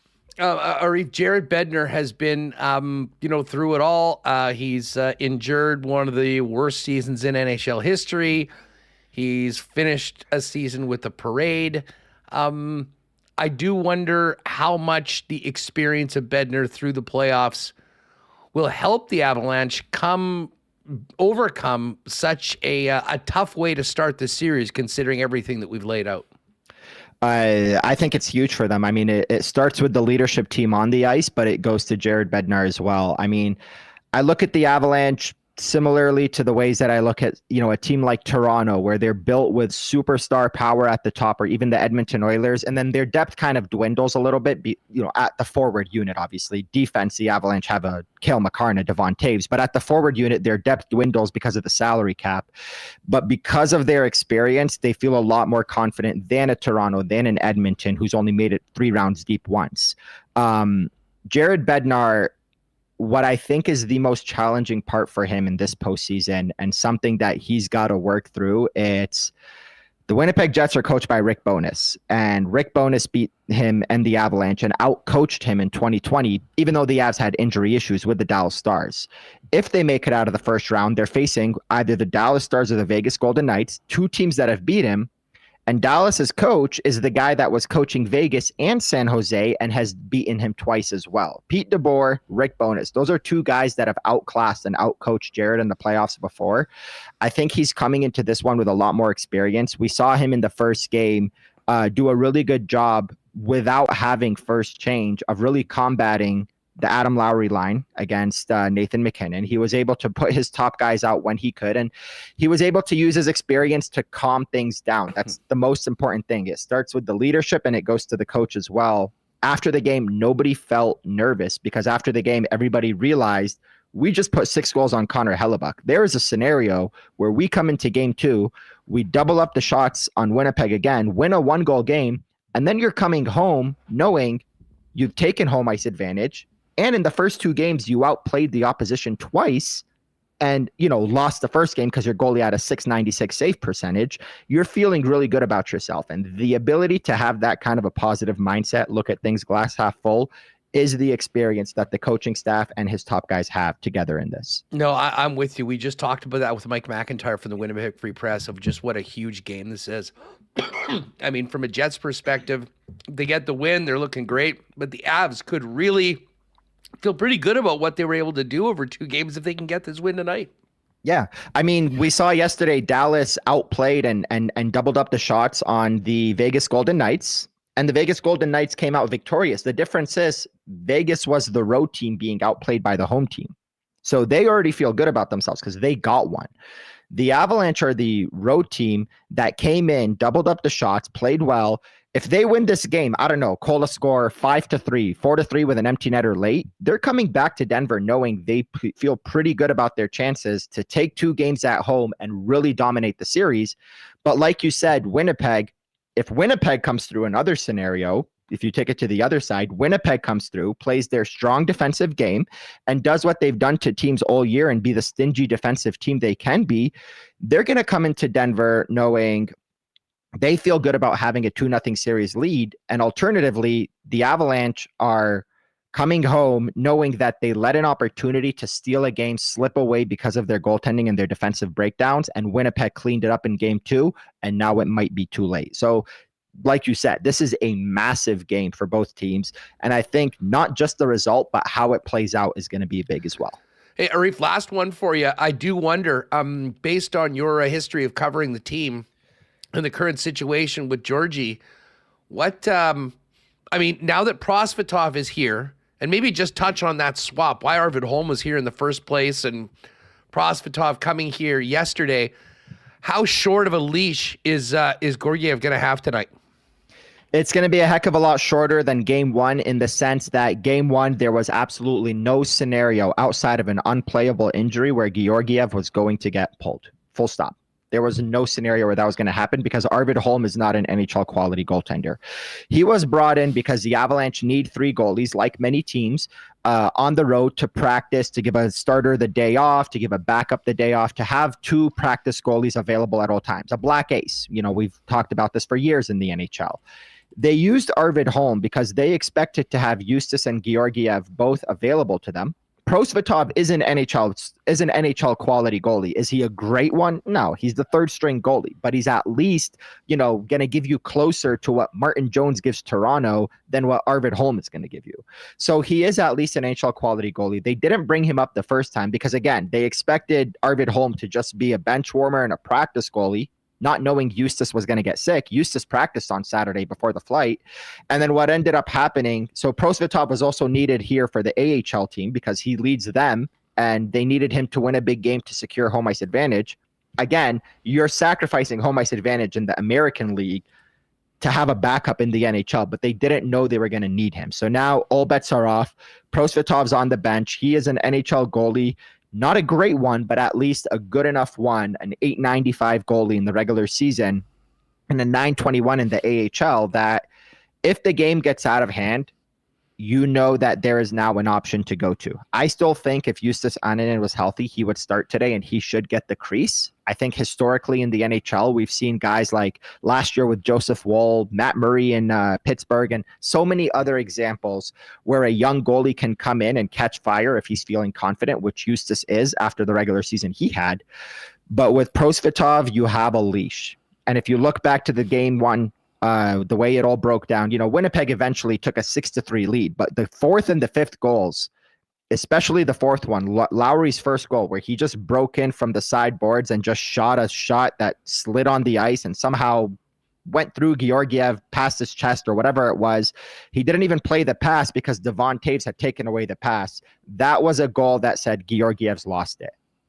And that would have been a time to bring in Annunen in a 1-goal game to calm things down before Georgiev has the ability to let in 3 more games. Now with Prosvetov, now with a capable backup, if the game gets out of hand, not for the Avalanche, for the goalie, it can be a 5-4 game where the Avalanche are playing well, they're down a goal, but Georgiev's letting in bad goals. Well, now you can bring in a guy to calm things down and only be down by a goal. So I think the leash is a heck of a lot shorter today, and Georgiev himself knows it. It's funny you bring up that Lowry goal, the lone goal in the second period.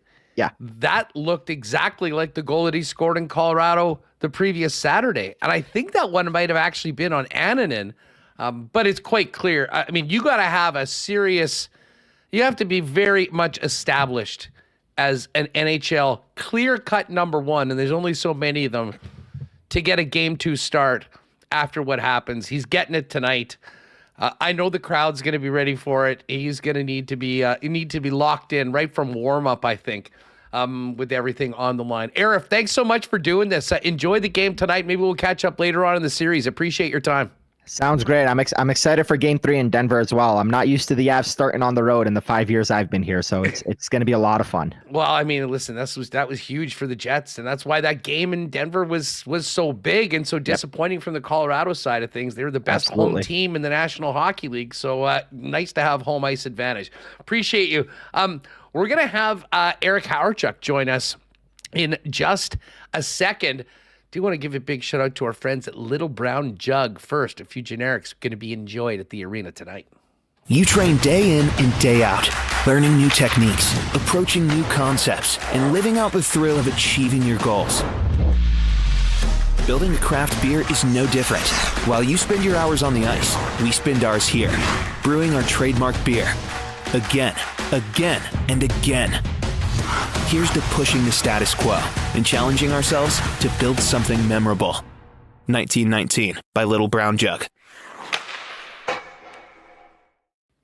All right, and for those of you that are heading to the whiteout parties, to the game itself tonight, or just getting together with friends, if you're needing to up your whitewear, if you will, and get ready for the playoffs, make a trip this afternoon down to Royal Sports. There is so much whiteout gear there and ready to go, although needless to say, it's been selling briskly. But you can take care of it all at one spot. They've got white T-shirts, white hoodies, all the white jerseys, of course, white overalls as well, white hats, whatever you need to get ready for the whiteout. It's there at Royal Sports. Not to mention everything coming in for spring, including softball, baseball, soccer, running, tennis, and a huge selection of bikes. It really is the sports superstore in town. Royal Sports, 750 Pembina Highway. And you can follow them on Instagram as well at Royal Sports Pembina for all the latest merchandise drops and sale information. And listen, if you're not gathering with Jet fans either in the plaza, the street party, or at the game, the other great place to be with Jet fans is your local Boston Pizza, because whiteout playoff parties are happening at every local BP with the new playoff menu, including wing flights, the new Sicilian square footer pizza and jalapeno popper dip, the pick a player contest at all of the games. But here's what you're really going to be interested in.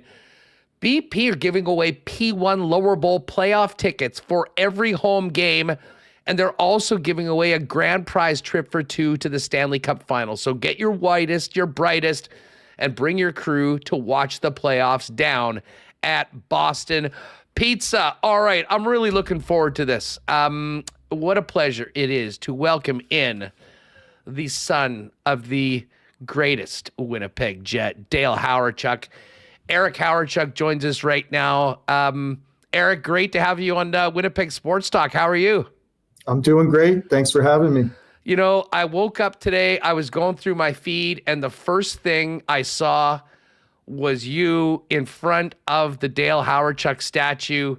And I got to tell you, it gave me chills. It just made me even more fired up for tonight. How have your last couple of days been, including taking in your first whiteout and bringing us some good luck and finally getting a win in front of the Madhouse?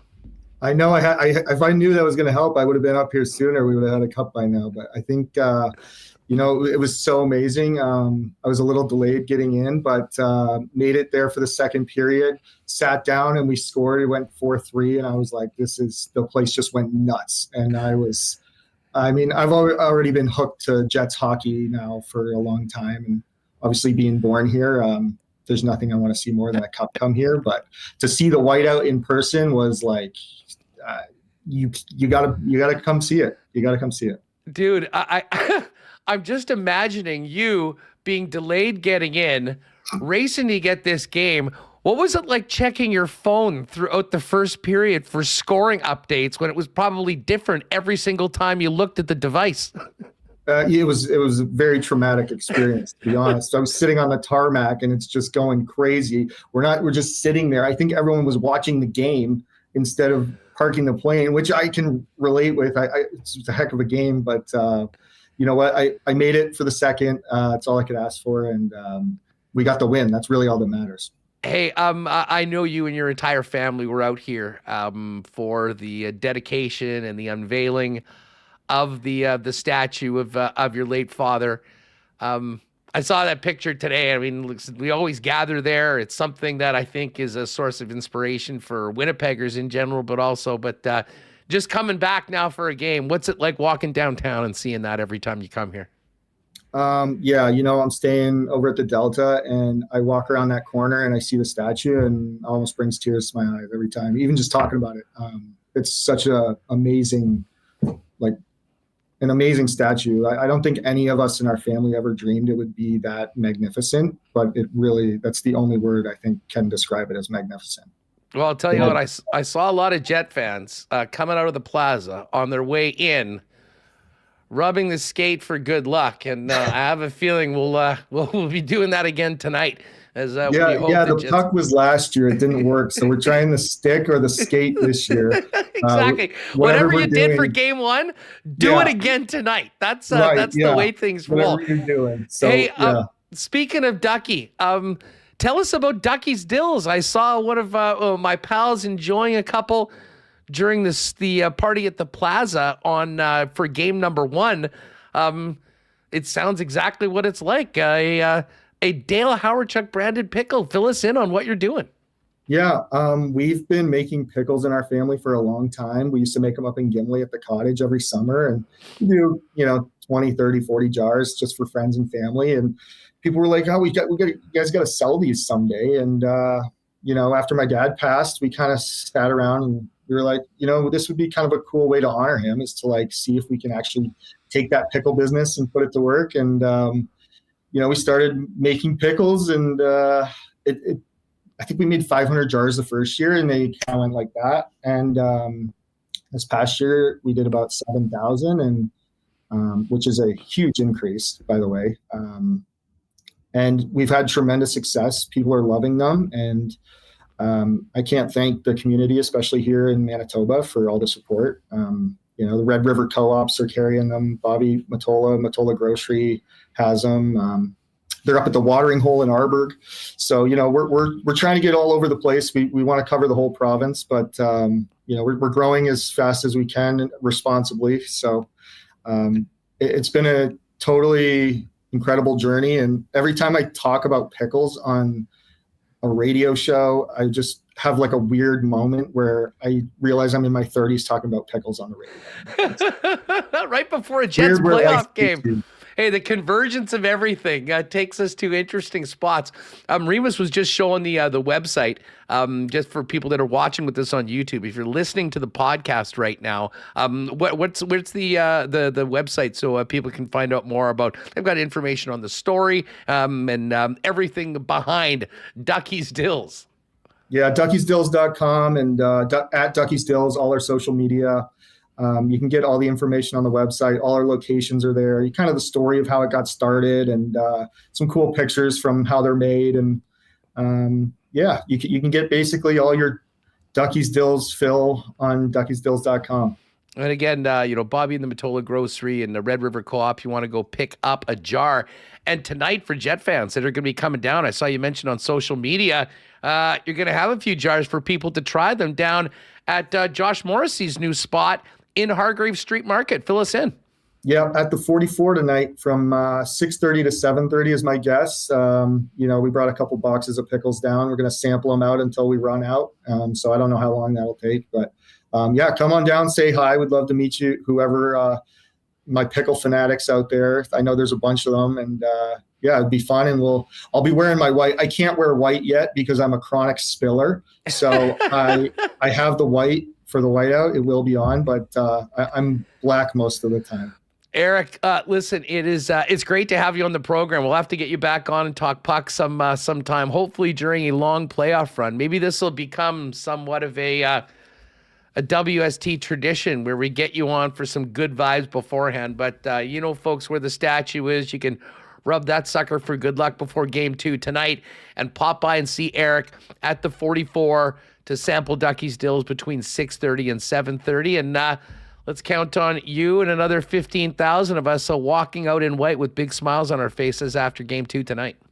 I can't wait. Just go Jets, baby. That's all that matters. Let's get that win tonight. Thanks for doing this, Eric. All the best, and enjoy the game tonight. Okay, take care. Appreciate it. There's Eric Hawerchuk. And again, duckysdills.com available at a couple spots in Winnipeg, out in Arborg as well. And you can try them tonight if you're heading to the game, 6:30 to 7:30 outside of the 44, which is Josh Morrissey's new establishment as a part of the Hargrave Street Market. I got to give a shout out to our friends at Breezy Bend. And I will say this, when we do our golf reports and welcome teams to the golf course for the Stanley Cup playoffs, I have a feeling the first team we might be making tee times for is the New York Islanders after blowing a 3-0 lead last night to the Hurricanes and losing in absolutely painful fashion. The good news for Winnipeggers and Breezy Bend members is we're going to be out on the course very soon, playing one of Winnipeg's finest private courses. We'll just hope that the Jets can be busy enough for the next couple months that they won't be making any tee time soon. If you want more information on Breezy Bend, find out more at breezybend.ca about membership options, waiting list, as well as hosting possibilities for things like weddings at the beautiful facility at Breezy Bend. And let me give you a why not question of the day as well. Very interested in where people at on this on this Boston Leaf series. Austin Matthews with a very brilliant play off of a Hail Mary pass from Max Domi, gets it in the hand, drops it down, beautiful move. Leafs get the win. Who you got in this series now? Now that the Leafs have home ice advantage with it setting us back, let us know in the chat for a why not question of the day, Boston or Toronto for Not Autocorp over at Waverly and McGillivray. All right, I mentioned this at the beginning of the program. This is important information, whether you're going to the game or just want to participate. A very different 50-50 promo for the playoffs. Let's welcome in Dwayne Green from the True North Youth Foundation to fill us in. Greener, what's up? How are you? What's the vibe around downtown today as we get closer to game time? Yeah, the vibe is high. We're, they're buzzing here going into game 2, and everyone's excited for the atmosphere we experienced in game 1, and hopefully we can match that intensity across the board. You did everyone else in the office get along on board with you and dye the hair and the beard white for the whiteout? Some people have to step it up a little bit more than others and, lead the way. So I figured leaders lead. Just let it go, Hey, just listen, before we get to some really cool information that fans are going to need to know, whether they're going to the game or not, about this massive 50-50 promo. You've been involved in the game for a long, long time. I just have to ask you about game 1 and the insanity of that 7-6 win and what that did for the team and certainly the crowd, of which you were right in the middle of, as well as during the street party during the game on Sunday. Yeah, when you want to promote playoff hockey and you want to get people hyped up around that, I think 13 goals in one game resulting in a win is a way to get them hyped up. It was wild, back and forth, and it was it was pretty. I couldn't believe it, actually, to be quite honest, given how both teams play. To get that result was pretty exciting. Yeah, I don't think, as Adam Lowry said, I don't think Bones is going to be preaching 7-6 when we get together again. But it was something else. And listen, you were kind of HQing 50-50 operations in a number of areas, but spent quite a bit of time out with the fans at the street party during the game. I mean, for those of us in the building, I was looking out at intermissions, and it sure seemed like there was a great vibe and everyone having fun. But what was it like out on the streets with so many Jet fans that weren't able to get into the building? You know what? It's actually one of my favorite things to do during playoffs is sell. I don't get to sell 50-50 that much during the season, but when the street party comes, I love getting out there and selling and just listening to people. It's the vibe was really high. It was energy after every goal. It was crazy. They had different chants going, and they were excited about everything. Whether it was a big hits or a goal or even me selling 50-50, I had fans chanting it for me because they were excited to get the pot going higher. It was really exciting. Well, just another example of your inspirational leadership. I mean, even on the streets of Winnipeg during the game. Listen, 50-50 has sort of expanded. You guys have done a lot of creative things this year to continue to help raise money, boost the prizes for winners, but also help the True North Youth Foundation. And other areas that benefit from 50-50. But tell us about this mega raffle for the first round of the playoffs that is already underway. Well, you talk about the everything amps up, right? In playoff time, the fans are a little more amped up, and we wanted to be a part of that. So we've decided to do a mega draw where the pot's going to build over the entire series, incorporating a few different things. We have early bird prizes. So on home games, if you buy a 50-50 ticket prior to 4 o'clock, you're entered to win 4 tickets to the next home game for playoffs. Lower bowl tickets, I may add, or you can take a cash value of $750. For away games, it's an early bird prize for $2,500. So again, before 4 o'clock. But then at the end of the game, there is a pot awarded of $20,000. The best part about that is if you buy it before 4 o'clock, you're entered to win at 3 different points. So before 4. The end of the game of that game you purchased, and then the final pot at the end of the series. It's and given that it's currently at $496,000, I can only imagine what it's going to be at the end of the series. So, okay, let me get this straight. Already, this mega raffle final draw is at $496,000 after game 1. That is correct. It will grow today. I imagine these tickets are still going to be sold for road games online, or it's all available online. WinnipegJets.com/5050.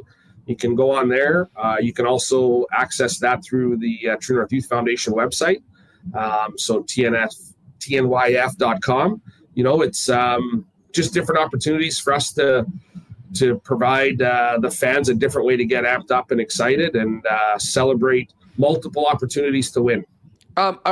Just to be clear, the draws only happen for home games, right? No, there's a draw after away games as well. Oh, so wow. At the end of away game, there will be a $20,000 prize awarded as well. So it's listen, those away games, just thinking this through right now, being a guy that likes to make a bet or two, I think actually getting it on the road games would also be advantageous because of the fact that you don't have all the people just buying from folks like yourself and your team that are selling at games. Absolutely. There are, we have seen, because we can look at buyer trends. There are definitely people that try to play those odds and have that opportunity to maybe be going against less people. So for sure, whether you buy it tonight, game 2, feel free to do that because you're helping the kids. Everybody wins.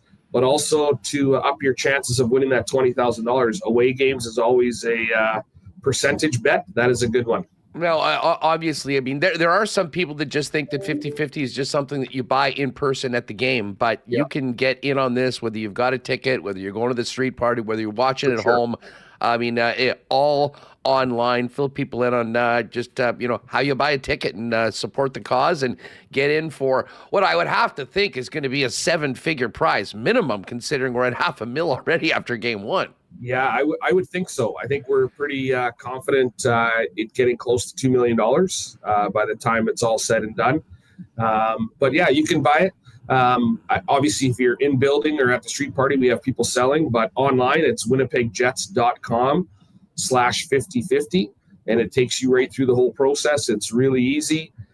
You get it sent to you. The tickets will get sent to your email account that you sign in through, and just make sure you keep those in a safe place. And if you have bought it at a game, make sure you put it in a safe place. When I was selling on Sunday at the street party, and there were some young folks getting in one, I made sure that they put it in the, in a safe spot that they weren't going to lose it. Fans, do not forget, if you don't win the draw at the end of the game, do not rip the tickets up like you may have done in the past and chuck them under your seat. Keep them, because any ticket sold could literally be worth over $1 million by the time we're said and done. Absolutely. Greener, great stuff. Back to the game. How are you feeling tonight? I saw Eric Hawerchuk this morning tweet out a picture of himself in front of the Dale statue, and I don't know, man. I got a level of excitement and confidence that goes with the playoff game day. What a cool scene that was. Yeah, I'm actually meeting with him later today about some things, and I think we're gonna, come out with a W today. I think all the guys will be a little better, a little tighter, and we'll have that. There he is. That guy's a beauty. We'll have another W under our belt. Go to Colorado up 2-0. That'd be fantastic. And 50-50. Not only are we adding to the excitement, we're going to help thousands of kids across the province of Manitoba, which, win or lose in that, everybody wins. Yeah, listen, just before we go, we're talking about someone stuffing their pockets with $1 million or whatever, winning out. This money does go and does some amazing work in our community. I mean, your job as executive director of the True North Youth Foundation touches it all, but just fill people in a little bit on what they are supporting when they buy 50-50 tickets for our games. Yeah, so Project 11 in honor of Rick Rippon, that's a mental wellness initiative that we have going across Manitoba and the school divisions across Manitoba, free for teachers, 15 weeks. We're actually in front of over 80,000 kids across the province where they're learning positive mental health coping strategies, which over time is only going to, help kids and ensure that, they're finding healthy means to deal with the stress that they go through every day. We also took over Camp Manitou, which is just outside the city limits, going out to Headingley. We've had, we'll have close to 22,000 camper days this year. A lot of those kids will be kids that otherwise wouldn't have a chance. And then we've got our Winnipeg Jets Hockey Academy. We have 800 kids a week that stay with us. So we start with them in grades 3 and 4. And the whole purpose, I could talk about it for hours, but the whole purpose is to use hockey as an avenue to get them to graduate. And for a lot of these kids, that's a generational change. They may be the first ones in their family to graduate. They learn skills that they otherwise wouldn't have a chance to learn. We help them with writing resumes, getting jobs. We tutor them if they're fallen below 60% in high school to ensure they get there. And, it's just when you build relationships and provide opportunities for youth, which I believe is our greatest resource, the sky's the limit for those kids, and it's only going to make our province better. Well, Greener, keep up the great work to you and the team. I look forward to seeing you selling 50-50s in the middle of the mayhem tonight. And again, fans, get your tickets before 4 p.m. so you're eligible for the early bird draws. And whatever you do, if you're getting tickets at the game or on site, hold on to those tickets because it could be worth a ton of money at the end of round one. Dwayne, always great to catch up, dude. All the best to you and the team. We'll look forward to seeing you down in the whiteout tonight. Thanks for the support, guys. We'll chat soon. Take care. All right, good stuff. My old pal Greener. Remo, we're going to have to get some 50-50 tickets. Yeah. And I got to say, the one thing that's good about 50-50 now, Huss, is I don't have to go and find a person. I can go to the website or do it on my phone. And I don't have to, I think it just emails you your number. So, I think if I bought it from a person, I would lose the ticket. So hang on to your ticket there. I would lose them for sure. Put it in a safe spot. Yeah. Well, and if you get them before, I guess they're doing those early bird draws every day. Apparently, we talked with Greener a little bit earlier today in the day. At that point, it was $4.96 or $4.94 or whatever he said. I think it's now $5.40 you were mentioning to me? Yeah, that website, winnipegjets.com/5050. Let me see, or winnipegjets5050.ca.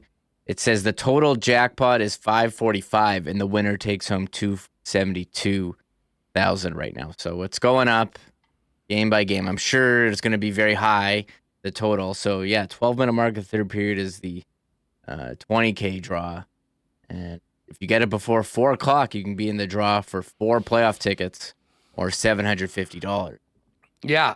So if you're looking for seats for a potential Game 5 or Game 7, if you're watching us live on YouTube, get on over and get those tickets before 4 p.m. in that draw. Speaking of YouTube, huge show today again. Well over 700 for most of the show. If you're new, welcome to Winnipeg Sports Talk.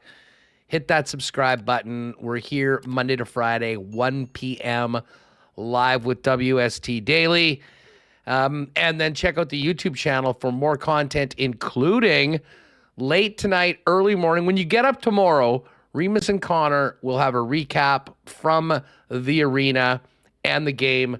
So make sure to check that out. Got huge numbers for the first one, and I imagine will be similar for tonight's tilt as well. Hey, quick note, a week tomorrow is the long-awaited AEW, All Elite Wrestling show. And I see, Remis, did you just say that the news is that Kenny Omega, Winnipeg legend, is going to be at the show? Yeah, Canada Life Center. They have, I don't know how a building can run a Instagram or run a X account, but they did tweet out the building. Winnipeg, we have a secret. We will be seeing Kenny Omega at AEW in Winnipeg on May 1. Get your tickets now, and we are giving away tickets on our website, winnipegsportstalk.com/contest. Still open, and we'll be giving those away. We did give away a ton of street party tickets. People want those. We've given those all away. So, we don't want to see. We'll see the next street party, whenever that is. Hopefully they give us some more, but we'll have to wait and see. But yeah, stay tuned to listen to the show and our social medias, all of them. We're on everything. Links in the description. Check out our Instagram as well. A lot of activity on our Instagram over the last week and a half since that Jets 7-0 win over Colorado. We're approaching the playoffs. This is a very, very fun time of year. If you're following the Winnipeg Jets, and a number of Bombers are starting up soon as well. Gold Eyes posting pictures. They got that new scoreboard in new areas. So fun time here. So thanks for everyone who's coming out and coming to the channel. Hit the thumbs up. 254 likes so far. It does tell YouTube, hey, we're putting out some good stuff. And yeah, let's get that to 300 at least for everyone that's here. All you got is literally the easiest thing to do. Just hit that little thumbs up. It helps us spread the channel. And yes, another good reason to be subscribed to the YouTube and following our social medias at Sports Talk WPG is some great giveaways. As a special shout out to our members of the YouTube channel. We always try and take care of them as well with the few special perks. But the Instagram's popping right now. I'm just looking at this picture that I took from the plaza party in the plaza beforehand. What a great scene that was on Sunday with the beautiful day. I expect no different today.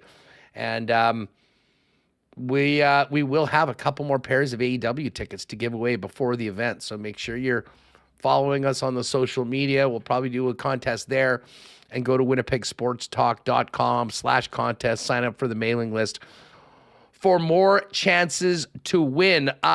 Reem, before we finish up, I want to play these Nikolai Ehlers clips. Mike McIntyre, got a chance to talk with him a little earlier. I thought he was flying and very dangerous. And I think tonight that line needs to make a difference getting on the score sheet. Just before we get to the cool bet lines, let's hear from Nikolai Ehlers. Here is 27 on the play of his line, along with Toffoli and Sean Monahan, the two newcomers. I think we played well.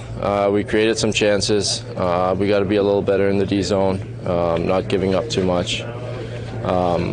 And then we got to have a little more patience with the puck in all three zones and support each other a little more. So we talked about what we want to change for this game tonight, and hopefully we can go out and do that. Nikolai Ehlers on the play of his line. Now, as Mike mentioned, it had been a minute since Ehlers had a chance to play in the whiteout. Here is Nikolai Ehlers on that atmosphere in Game 1 and what they expect tonight.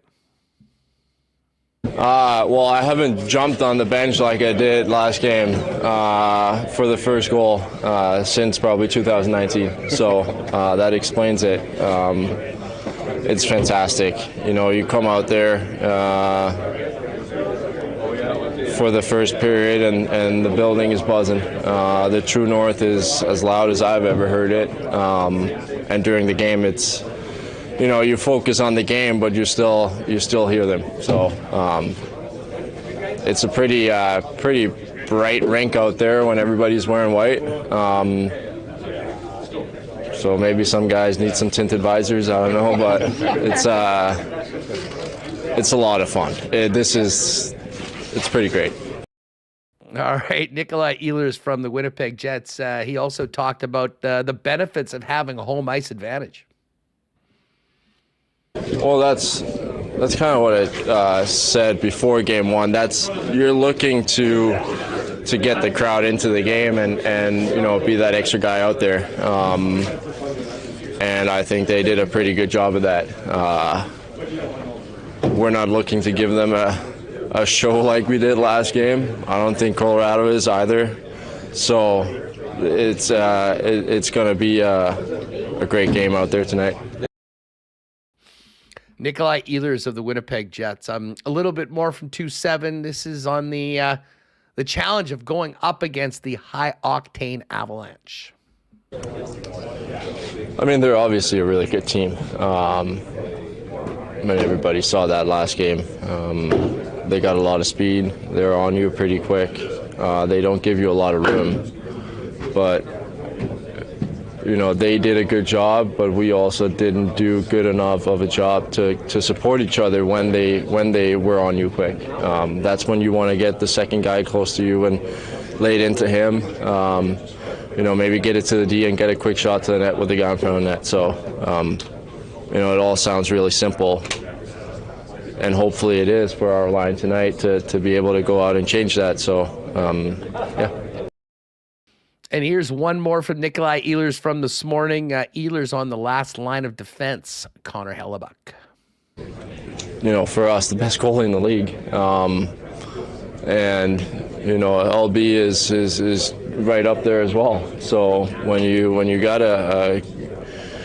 two goalies like that, who mentally are extremely strong and they let one in and they don't believe that should have gone in at all. Every single goal that they let in. So you need that, and they're fantastic for us. And like you said yourself, throughout this whole season they've won games for us, and they keep doing that. So we're pretty lucky. Nikolai Ehlers of the Winnipeg Jets from this morning. We also have just a couple quick clips from Dylan DeMello, who still can't believe plus 45 on the season, right up there with the best in the league. He logged 25 minutes in game number one, but talked about the need, if there was a need for adjustments going into tonight's game.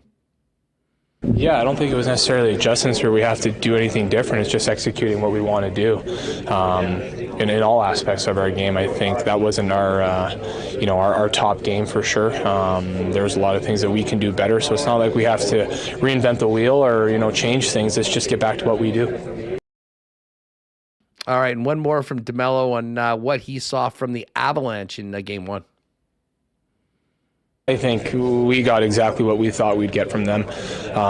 We knew the first three games we played them in the regular season wasn't the true Colorado Avalanche. Obviously, there was injuries and then, player personnel in and out and stuff like that. So we knew we were going to get their best game here, or, a top game from them in game one, and we knew they'd come out hard, and they did that, and I think they did a lot of good things. And maybe we were surprised in certain areas with some pressure where we didn't see that in the regular season, but overall, there was no surprises, and at the end of the day, it's about us. We do that against any team. We focus on what we can control, win or loss, good or bad. We always are pretty honest with our game and our review and what we can do better. All right, there it is, Dylan DeMello of the Winnipeg Jets. All right, before we finish up, let's get to the rest of the action in the NHL and check out the cool bet lines today. Going to the National Hockey League playoffs, we started off with the Caps at the Rangers. The Rangers, a big minus 265 favorite. Capitals plus 220. Florida, the next heaviest favorite tonight. They are minus 177 at home against the Tampa Bay Lightning, who are plus 149. The Jets are a slight home dog tonight, minus 103. The Avalanche, minus 114. And this line has moved significantly since earlier today. When we were doing the lock shop, the Preds were plus 133. And then the news about Demko came out. That line's moved significantly. Preds now plus 111. And the Canucks minus 131. If we want to dive in a little bit more to the Jets, I'm looking at the player props to score a goal. I like Gabriel Velarde tonight. He's at plus 245. And to be honest with you, considering he scored 4 goals in 5 playoff games last year and already has 2, maybe we ride the hot hand of Captain Adam Lowry as well at plus 520. But the bet that I do love, Reem, that I got in earlier in addition to those 2, is the Jets to get to Georgiev again. Plus 156 on Winnipeg team total over 3.5. I am locked in on that already. Yeah, I mean, they don't call him Forgiev for no reason. Exactly. That name wasn't just born. Didn't they just come up with the name? I mean, there's a reason why. Part of it is because it rhymes with Jor, 4. But when you're giving up 4 goals a game, yeah, you get that name. So why not us? Let's have the red light special there. And Velarde, man, he could have had one yesterday. I think it was someone put one right on it. It hopped over his stick there. So, he goes to the front of the net. That's where he scored goals in the playoffs, regular season as well. I mean, if he would have been healthy, he could have scored 40, I think, or close to it if he was healthy for 82. He was not, and so we'll see how he does tonight. A big game last game for Line 1, Huss. So how can they follow up? And Lowry, plus 520 for playoff. Lowry? That seems... It's a steal. Yeah, Morrissey, too. He had a nice one. I loved Morrissey's goal. I don't know which goal I liked the best, actually. If you had to pick a favorite goal, they were all great. Nemestikov with the slapper. Yeah, I think extra that was, why not question of the it. day. Favorite goal from the game. I think the slapper from point blank off of the AI steal was actually my favorite. But yeah, there was a lot of competition, put it that way.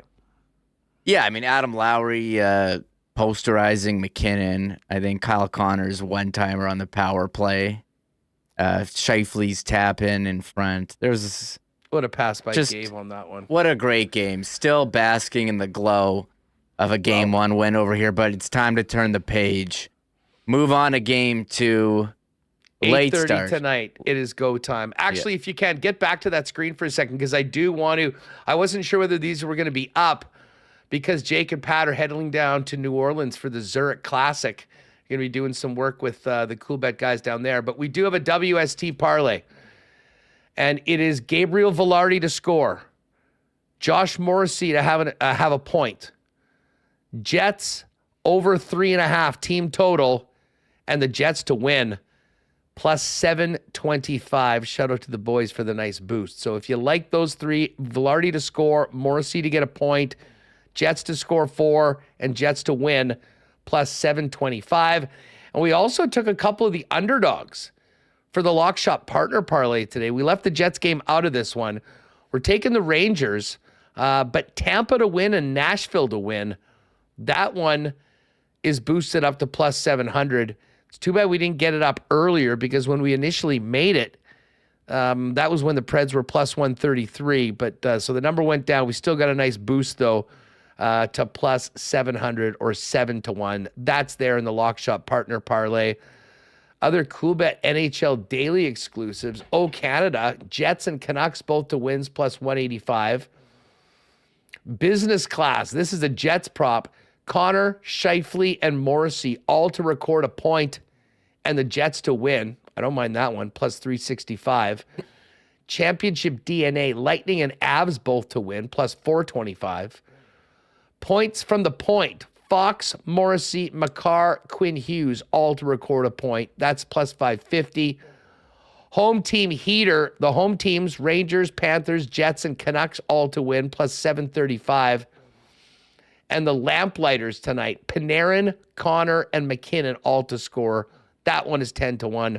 Those are all there in the Cool Bet daily exclusives. If you haven't played a Cool Bet before, use the promo code WST on your first deposit for a 100% bonus up to $200. That's going to do it for us, Remo. Now, all that's left to do is wait and look at the clock for 8:30, or probably more like 8:45 for puck drop tonight. Let's just hope that this game is worth the wait, much like the wait to get back to the whiteout was for Sunday night when the Jets won in spectacular fashion. Yeah, it better be worth the wait. I don't want to be here talking about a loss tomorrow. That's not fun. Nope, and we've certainly that's not in the cards. We've certainly had some heartbreakers, but hey, on the way to 16 wins, you're probably going to have some losses along the way. So let's see how it goes. Overtime, I kind of hope not with the late start, but it'll give us plenty to talk about tomorrow for sure. So stay tuned here. Stay tuned to the podcast, all the social medias. I mean, Huss, your picture of you at the street party was one of our the best Instagram posts that we've made. So a lot of enthusiasm. Very photogenic. Here. What can I say? Yeah, a lot of enthusiasm. So make sure you get a nap in or something before. Have a good meal. It's gonna be a fun one. I'm looking forward to I'm seeing. going to try to do that, but the nerves are so high. I'm not sure how that is going to work out. Hey, shout out to Amanda. Great show, guys. Can't wait for puck drop. Let's light up the lamp. Go Jets, go. Appreciate that. John Cutler, go Jets, go. And Yin Vivian, yes, the waiting is the hardest part. Shout out to Tom Petty. Well, it'll be here soon enough. 8:30 or more likely about 8:45, we'll get going with Game 2 between the Avalanche and the Winnipeg Jets. Again, when you wake up in the morning, check the podcast feed and the YouTube channel for a full game recap by Remo and Connor Rabchak from the arena post-game tonight. And then join me for a hit the road edition, playoff edition of Winnipeg Sports Talk Daily. Ken Weeb's going to join us tomorrow on the program. It should be a good one. And obviously we'll be all over what happens tonight, the rest of the Stanley Cup playoffs, and a look ahead to the 2 games in Denver begins tomorrow. In the meantime, wherever you're watching the game tonight, enjoy it. Throw those whites on, and we'll see you back here tomorrow at 1 p.m. on WST. Huge thanks to all the sponsors that make this show happen every day, and all of you for making us a part of your day as well. Enjoy it tonight. The towel's out. It's go time. Game 2. We'll see you tomorrow on WST. Oh my God! Oh! Shut it down! Let's go home! Thanks for tuning in to Winnipeg Sports Talk Daily. Make sure to subscribe on YouTube and your favorite podcast feed at winnipegsportstalk.com.